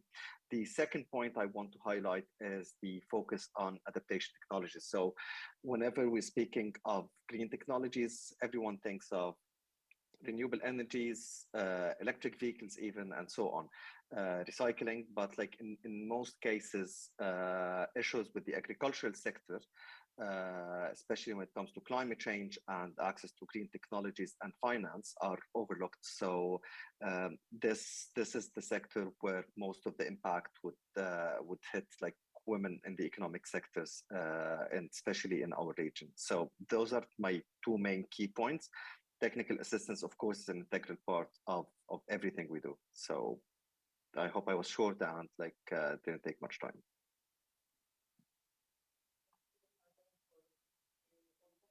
As the importance of agriculture, and we cannot forget the context in which we are with the threat of a very serious food crisis, as the impact of the aggression of Russia against Ukraine, as we know. So looking into the agricultural sector is fundamental also from a strategic perspective for the region. And we know that in agriculture, the role of women is fundamental. It's true that sometimes, and also is the case in the OECD, we have a tendency to focus in what we can consider more innovative sectors, technology, etc., that demand high skills, and where women with high skills are showing this dynamism. But I think it's also important that we take into consideration other economic sectors, probably with a different type of stakeholders, but that also should be involved in the financial system and are part of the transformation of the structural situation of the private sector. And with this, I'm asking Tamara now to share with us her conclusion. Thank you. So in terms of policy recommendations, I believe that there are plenty that we should be looking at. There are some that are very specific. Just for example, when talking to central banks and having them understand the risk profiles of investment funds, especially gender lens investment funds, I think this can help them reduce their capital adequacy requirements from banks and financial institutions when investing in such gender lens SME investment funds. And we are seeing an example in Jordan where the central bank understood that we have a different risk profile, and hence whatever requirements they have from banks investing at Amman Ventures are becoming different than, for instance, when investing in a typical VC fund. That's one thing. But we should face the brutal facts in that policy changes, changing social norms is an extremely slow process. And we need to look at more shorter term solutions. Hence, again, targeting gender lens investing is a short way to help grow those women-owned and women-led businesses, meaning or leading to more jobs for women, more economic independence, more role models that everyone can see, and more sustainable businesses that can contribute directly to GDPs in their economies.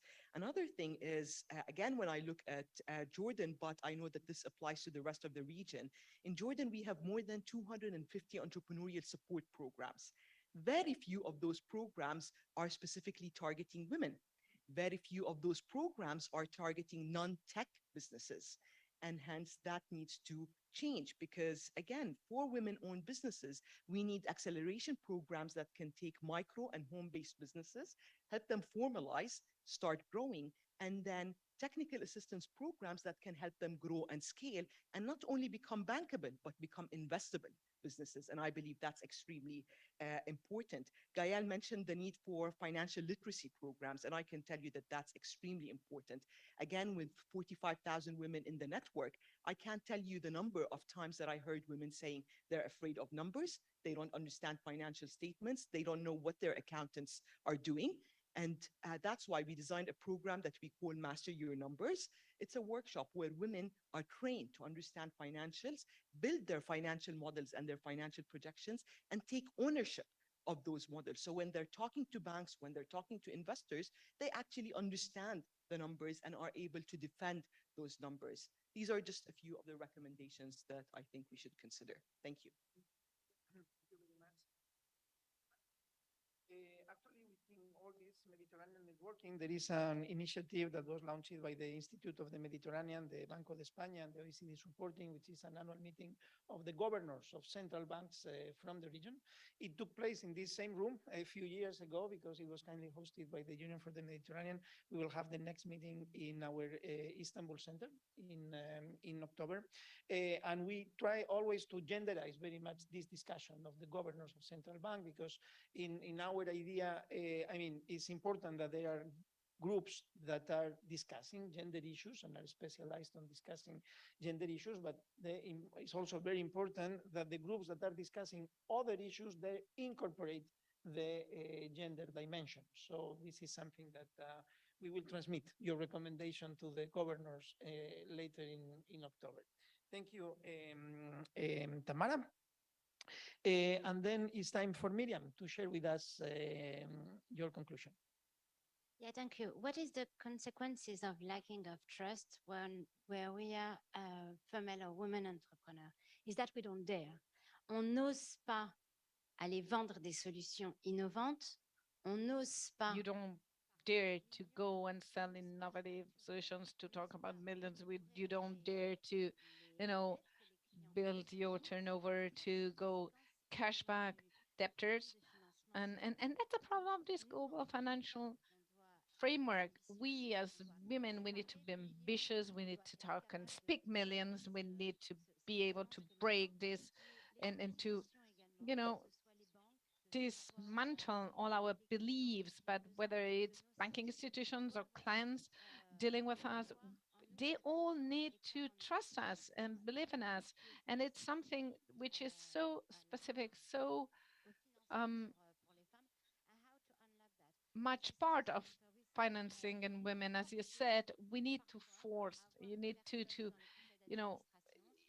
have women in boards. We have accelerated that, the fact that credit lines be open to women, be open to women, business women and women in their entrepreneur endeavors. And it's so concerning when you see all these figures in the MENA region. Sometimes everything concerning the specific financing, we don't dare speaking money, speaking, and we are the weak, so-called weak sex. And when a woman, opens up the market and creates employment, this is not necessarily well perceived in our patriarchal society. So I'm, just to involve our business women. So we need specific tools to be able to believe in all of this. And I would like to conclude by saying once more, at the Société Générale in Algeria, and my customers, they tell me, Miriam, you need to speak millions because your solution is wonderful. And the banking institution would never believe in a woman having, wild and wonderful solutions in this electric powering framework. So the own barriers and obstacles we have in our own tradition and our own mindset, we need to accelerate these actions specific to obtain finance for women. Oui, et puis je vais enchaîner en français d'ailleurs. Okay, so I'll just rebound in French also. Thank you very much for giving the floor to me and giving the idea. It's quite complicated to say, but once more, I would like to repeat a little bit what I have already said. We need to raise awareness, we need to train, we need to educate.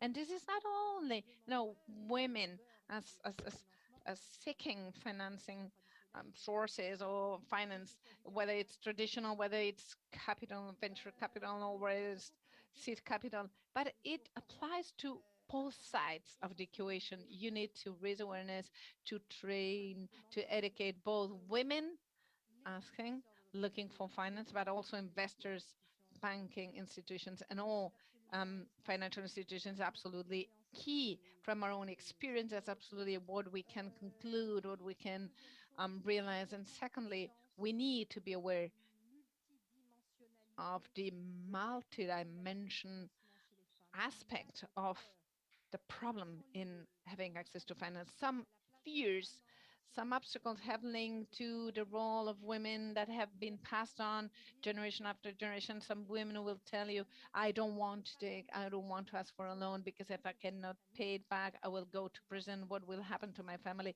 And it's such a great concern that women have that most of the time men do not have. So we need to take into account all this multidimensionality of the situation. There's some censorship, being afraid of going there, of trying and daring. And actually, I would like to remind you that tomorrow we will be holding two online workshops that are part of this forum.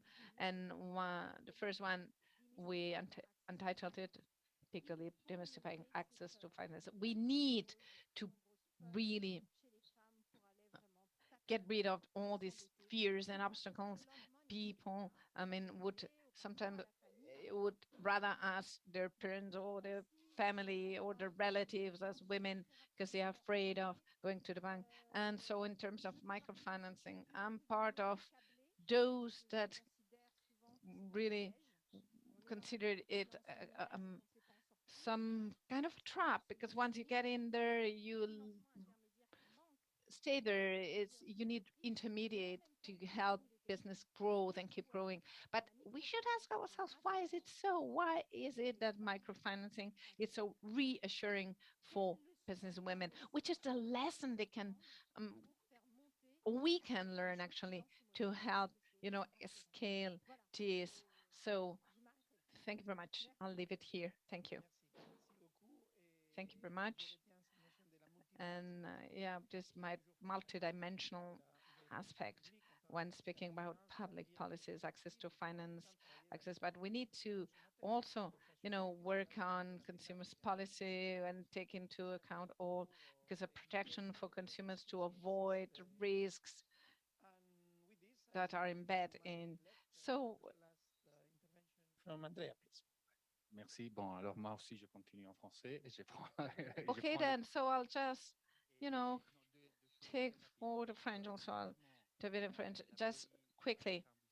Yes, we need to be ambitious. We will be ambitious in the EIB. Will be as ambitious as our counterpart, and because you showed you were ambitious, so we will be ambitious too. So like to absorb higher level of risk in our operations, thanks to the support of the European Commission that is actually in this ongoing program period, 2020-2027, and they have based part of their financial pool on this European Fund for Sustainable Development, which will allow financial agents to take a greater risk when adopting financial plans or actions or schemes for financial institutions in the region. And secondly, also to go back to the message that has been given by our Egyptian colleague from the PRD. Women in business is so important as an agenda. It's absolutely key to have women on board as changemen or change agents and climate change agents and managers. We need to get them on board in order to keep in mind the link that exists between climate change, climate action, and gender equality. The European Investment Bank intends to become the green bank within the European Union, and this is one of the key priorities, the most essential ones. And humankind needs to fight this and all initiatives being able to gather all corporations, men, women, private organizations, public organizations. We are all welcome to fight it. And nexus and gender equality and climate action is absolutely key for the Mediterranean basin. And in COP27 in Egypt, we will be handling the first, well, we'll be having the first Mediterranean Pavilion organized between for the Mediterranean and other partners within the Mediterranean area, and we'll have a side event which will be devoted to the subject nexus, gender equality and climate action. Thank you very much. We also have the conclusion of Dr. Fatou. Mm. Thank you. Um, I would like to just mention some of the recommendations, probably. Meeting like this meeting is very important. That provide, like we call it, I call it a strategic meeting. It provide networking, which is very, very important, and it also provides the exchanging of ideas. Now, also what you mentioned about the public-private partnership. This is very, very important because even we as civil society and NGOs work a lot, pushing a lot, drafting policies. But at the end, the executive body is the public body, the government body. But we should help them, we should pushing them, we should make networking and actually issuing an active circulation to apply, for example, to encourage bank to make lending to the woman. I give you one example in Oman, Sultanate Oman.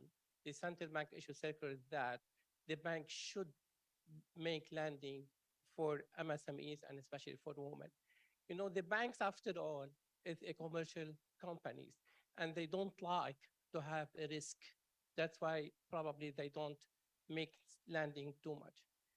So another recommendation that I would like to mention is also uh, the talking about the central bank. Central bank is very crucial on this. If we really would like to have a financial inclusion, because the financial inclusion in the MENA region is a big problem, not only for financing but also for opening an account for women. We noted that the data showed that we're still very low in the region comparing to the globe. So the role of central bank is very, very important. Allow me, Carlos, also to share this information about the Union of Arab Banks. We at the Union of Arab Banks, at headquarters, I have 100 employees. 60% are women and 40 are men. That's in Lebanon. In Sudan, 100% women. In Jordan, 100% women. In Egypt, 100% men. And in Dubai, 100% women. And in Saudi Arabia, 50 women and 50 men. So we apply this in at least in Union of Arab Banks. And thank you. And my family, we have only one female. And we don't have female in my family, which is only my daughter, one female in my own family. Thank you. Thank you. Thank you, Wissam. Maybe there is some remark or some intervention or question from the public? Short one? Yeah, please. just a short one. Thank you for the great interaction.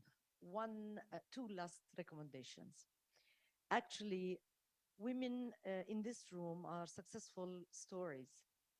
And why they are successful? Because they knew that there was an opportunity. They grabbed these opportunities. They used this opportunity. But most of the women, they don't know that there is opportunities lays there. Always the other side of the story, they say there's a lot of opportunities. There's a lot of opportunities laid with the banks, with the initiatives, but still women are not grabbing these opportunities because they don't know about it. So we need to know and to figure out how everybody, every single woman should know that there is an opportunity. Then she will decide how to use it. This is first. So using and really make use of the networks, the available NGOs working for women is essential, starting from the bottom and looking from the government to the NGOs, looking from the donor community to the NGOs, looking from the networks to the NGOs. Of course, CBOs, networks, anybody. The second issue is, while we're talking all the time and all the day, one thing is not mentioned till this moment: engaging men. Engaging men in the whole story. We always engage women. Women, we are engaged. We know. Wallah, we know. But we need men to know. We need men to know. We need men to support. We need to engage men at the level of the bank. banking system, at the central banks, at the level of donor community, at the level of microfinance institutions. We need we need more men to support, to believe, to trust, and to push the army of other men to be in the same mindset. This is very important. Working together as women alone doesn't work at all levels. If we want it to work, we need many women, many men beside us, such as Dino, to be with us, support us, and yes, we need support. We can't say we don't need the support of men, because the mentality, changing the mentality of women, we know because we suffer. We need somebody who's dominant. Unfortunately, we can't say it's not a patriarchal society at the Arab world. We can't. And I wish I can say it's not, but it is. So we can't avoid them. So engage them, please. Thank you for this conclusion. I very much like also the example of Tamara when she said we also support male-owned companies as long as they are supportive of women empowerment. I think there is a last short intervention from Egypt, and then we move. Okay. So thank you. Konstantin Tsakas from the Center for Mediterranean Integration. A comment link to the previous one with regards accessibility and visibility of solutions. At CMI, among our activities, we're supporting youth-led enterprises on the water sector. And most of them are women-led, about 70% of them. What women tell us, especially those that are in rural regions, is that there might be financial solutions to support their activities, but they don't know about it. So apparently there are lots of them. They've been presented today. So maybe we could think of mechanisms to allow to have continuity for these women to actually have access to them and the visibility to them. So maybe, Neila, this is something that you've been doing throughout your program and would like to know more about it. And a second part relates to data, because data is lacking in the region, and it was said also in the first session. How could we ensure that all these solutions that you've presented generate data and generate monitoring so as to be able to track the impact that your programs have on women? I guess that most of you individually probably do that, and maybe there could be a way to obtain all this data, maybe to centralize it in a way. So I don't know if this is something that you've been doing or plan on doing, but this is something that could be of interest to us as well, since we try to streamline data on our different knowledge products and so on. So these are my two remarks. Thank you. Madame, s'il vous plaît.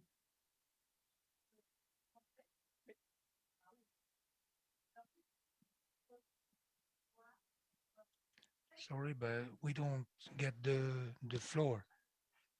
Could you speak? Could you please speak through the microphone? The sound is cut, and we don't get it. Sorry.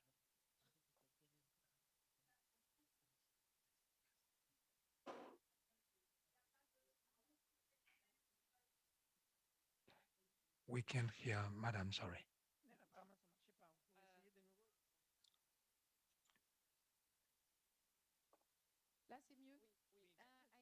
Now it's better. Okay. Yes.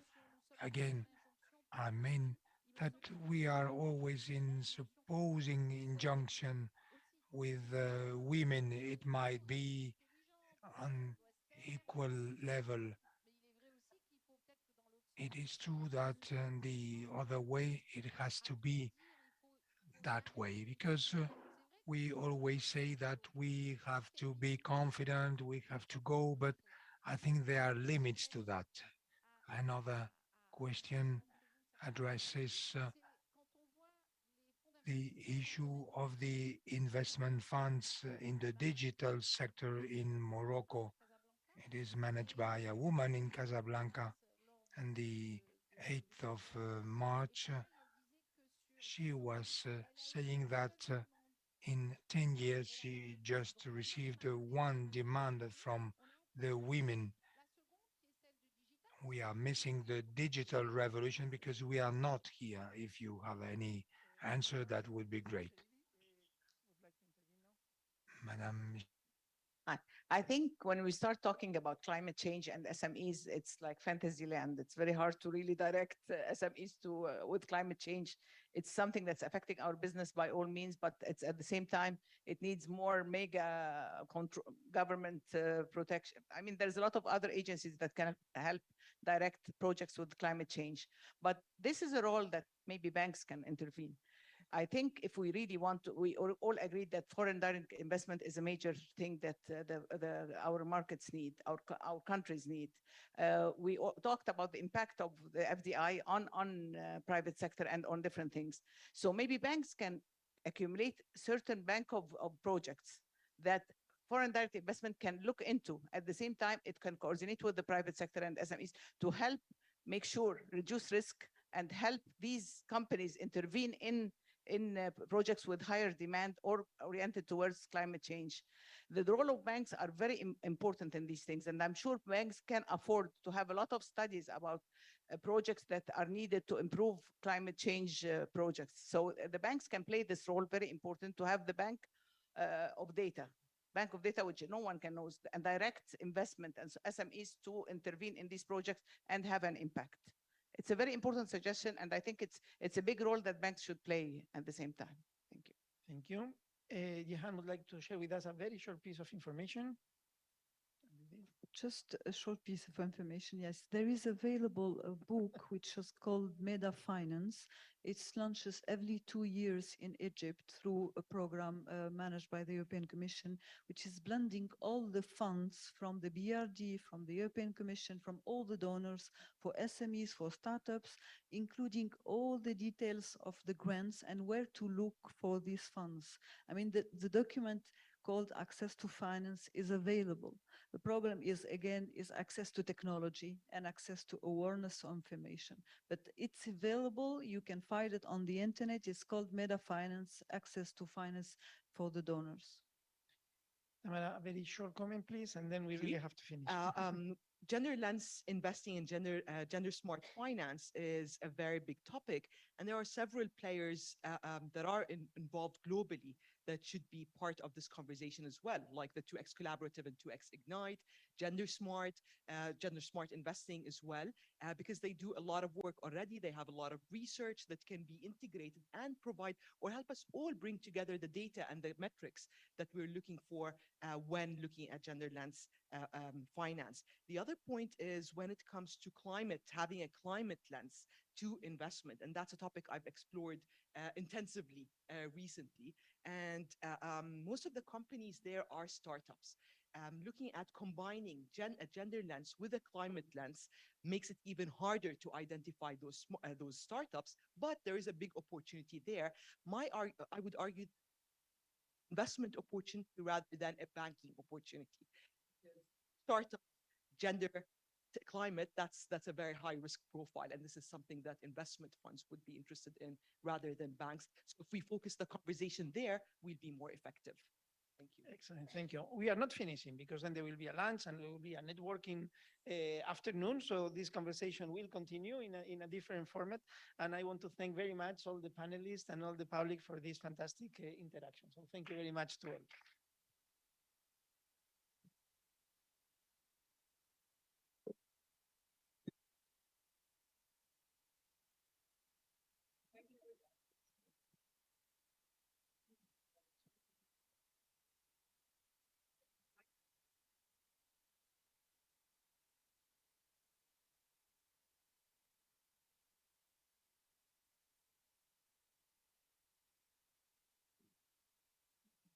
Can you? Esto? Vale. Okay. Can you hear me now? Okay. Thank you very much to all the panelists. And I would like just to mention a couple of things that were raised during the discussion on the webinar. Some of the participants raised similar questions to the one that you raised during the panel, meaning the importance of having women in the board management of investment funds and bank that all of you already mentioned. Second thing is when we talk about women-led business, especially in the MENA region, we should take into account there are different dimensions. So the needs but the answer to the needs should be adapted to the different kinds. So if we need to talk about the missing middle, we should think about a specific type of financial support. If we are talking about small and medium enterprises that are too big to access to microfinance, but not enough to access to equity, we should think which kind of other solution we can find. And I would like now to give the floor to our Secretary General of the Union for Mediterranean, Her Excellency, sorry, Ambassador Nasser Kamel. If you... Thank you very much. And then after the closing remark, I would like to give the floor during 5 minutes to Catalan network that is called Net Mentora, that will be the one hosting us during the visit this afternoon to the women-led business that we will have the pleasure to meet and to further network during the visit. Ambassador, the floor is yours.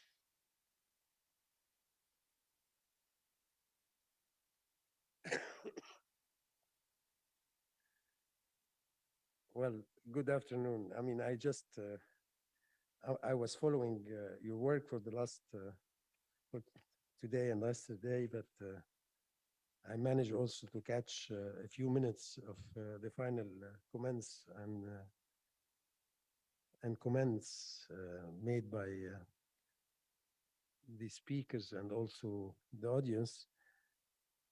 When you get to the end of an event and you see people still engaged, enthusiastic, asking questions, that's definitely a testimony to how important the subject is, how committed you are, and how well the organization of the conference, structurally speaking, has been done. So thank you. Thank you very much, all of you, for being with us today. Although this is a small edition, but I consider it a very successful edition of the Women Business Forum. And in this regard, I would like really to extend my appreciation to our partners, UNIDO, who helped carry out the preparation for this conference and collaborated with us in making it what it is and what we hope to achieve. And especially UNIDO director for her support and also for the active engagement of UNIDO in all our activities, who are an important element in our endeavors when it comes to women empowerment and especially to women role in the financial, economic, job, employment sector. The discussion you've had today do underline a shared vision and willingness of all of us actually to promote what we call gender smart financing in order to empower women as entrepreneurs and to remove all barriers, and you've talked about barriers even in the last comment, hindering women from accessing finance in the Euro-Mediterranean region. This is not just an issue of ethical dimension or equality. It's an issue of economic development. Some of the studies are pointing that if women are fully integrated in the UFM economies, some of our economy will grow by 30% in terms of GDP. So for the well-being of men and children, women have to be fully empowered economically in our society. So it's not a gender issue, it's a development issue, especially when it comes to the southern and eastern shores, and also the southern European countries which still are facing some challenge in this field. We, from what I understood from Jean Paul and Anna, we've heard good practices from Algeria, Egypt. I see Yomna Sheredi here, Hi, Yumna. Jordan, Lebanon, Palestine, Tunisia. All those countries are important because progress in this country will have a huge impact on the overall well-being of the region. We were also enlightened about the white paper produced by UNIDO within, of course, the framework of the PWE second UFM label projects. And I think this was a useful paper for us to learn about and to draw conclusion from it. And we also heard about the important initiatives undertaken by the Union of Arab Banks to promote access to finance for women entrepreneurs. And the banking sector is key in this regard, especially in our part of the world. So on this aspect, I'd like to express how pleased I am that the financial institutions were present with us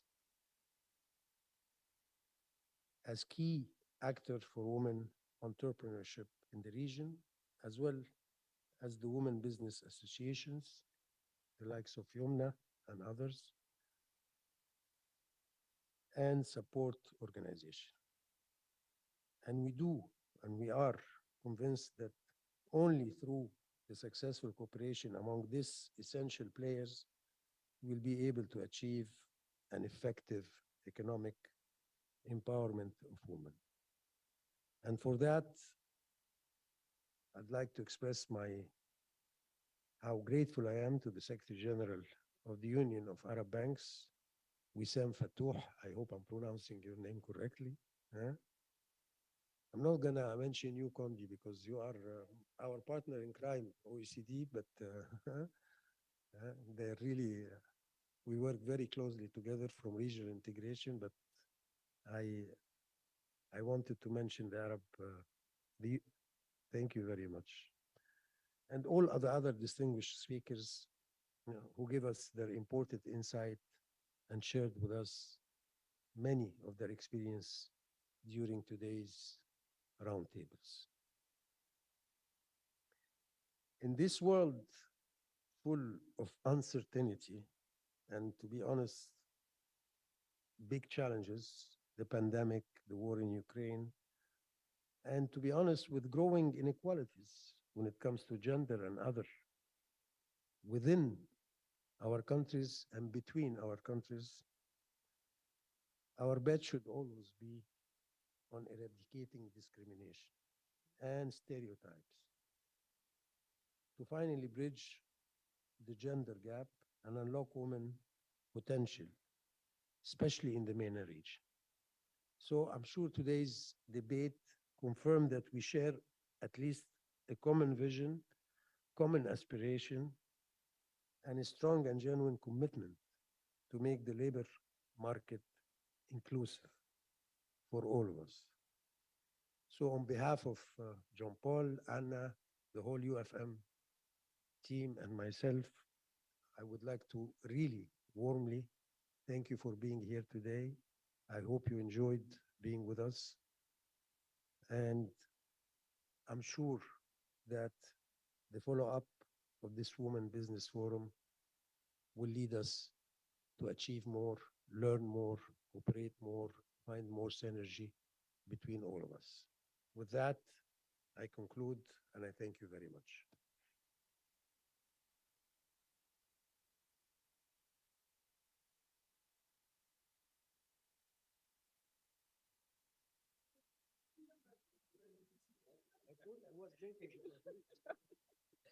Thank you very much. I would like now to ask Ms. Beatriz Di Vincente, which is the director of Net Mentora, to introduce what they are doing in Catalonia to support women-led business.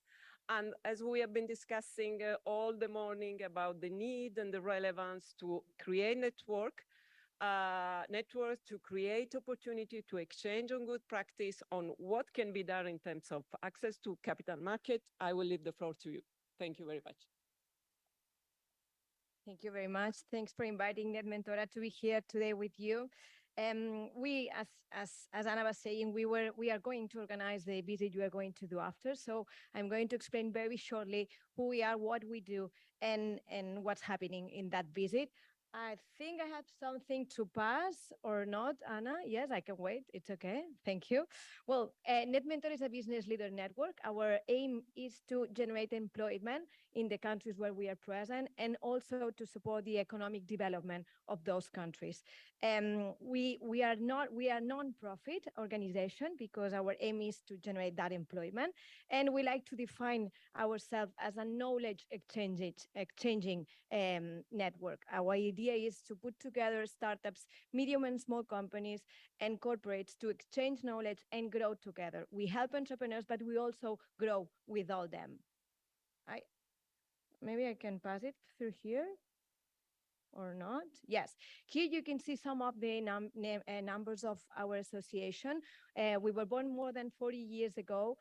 We are present in 10 countries. We are more than 15,000 business leaders. Here you can see the employment we generate. And you were talking also about the survival ratio of the new startups. You can see we have a 78% of survival ratio of new startups. That's because we focus on people, and that's because we put networks of knowledge by their side. But as a business leader network, we found out that we are a reflection of the society we live in. Here you can see some of the numbers. I think you have there like the 23% of our companies here in Spain have a CEO as a female, and also just 2 out of 10 startups have a female on their founding teams. And that was something that was also reflected in our association. Maybe you can see now the numbers that we have in our association and what made us decide to do something. You're not seeing it, but I can tell it. We're no more than 17% of business leader women in our networks, which means the role models that our young entrepreneurs have to see to decide to construct their businesses. There were no more than 17%. And we found out also that we every year award entrepreneurs to enter our association, and we had just 7% of the awarded entrepreneurs were female. And that's what made us change and decide to do something. We create a working group made of small startups, business, medium companies, and corporates to work together on deciding what we can do. We start doing, for example, business pitch just for startups, for women, female startups, in order so we can do more noise and they can present. So calls just for women. We also do every year some gender bias campaign. You also talk about that. We want to include men on those campaigns, so we make them be part and engage them on those campaigns so they can share them with the networks too. And we also start working with the local administration, the local government, by supporting digital female entrepreneurs. And with all these, we change our numbers. Here you see the wrong ones. And by acting, we change those numbers and we arrive to their figures.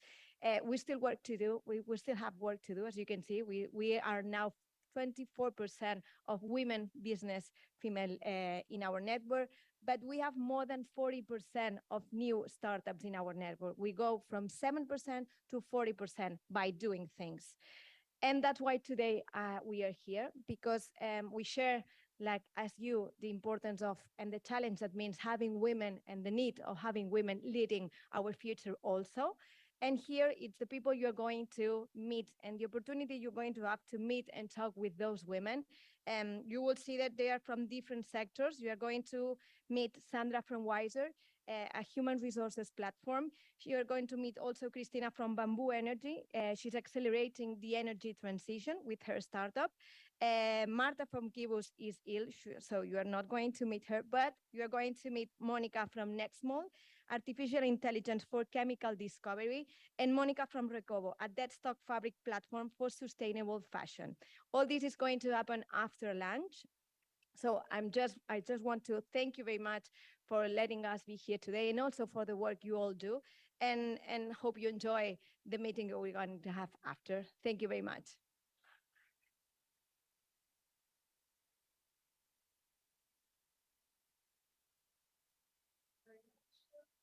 she said, we are going to meet 4 o'clock just outside the Union for Mediterranean. A bus will pick up to go to visit and to meet the 5 women that were presented.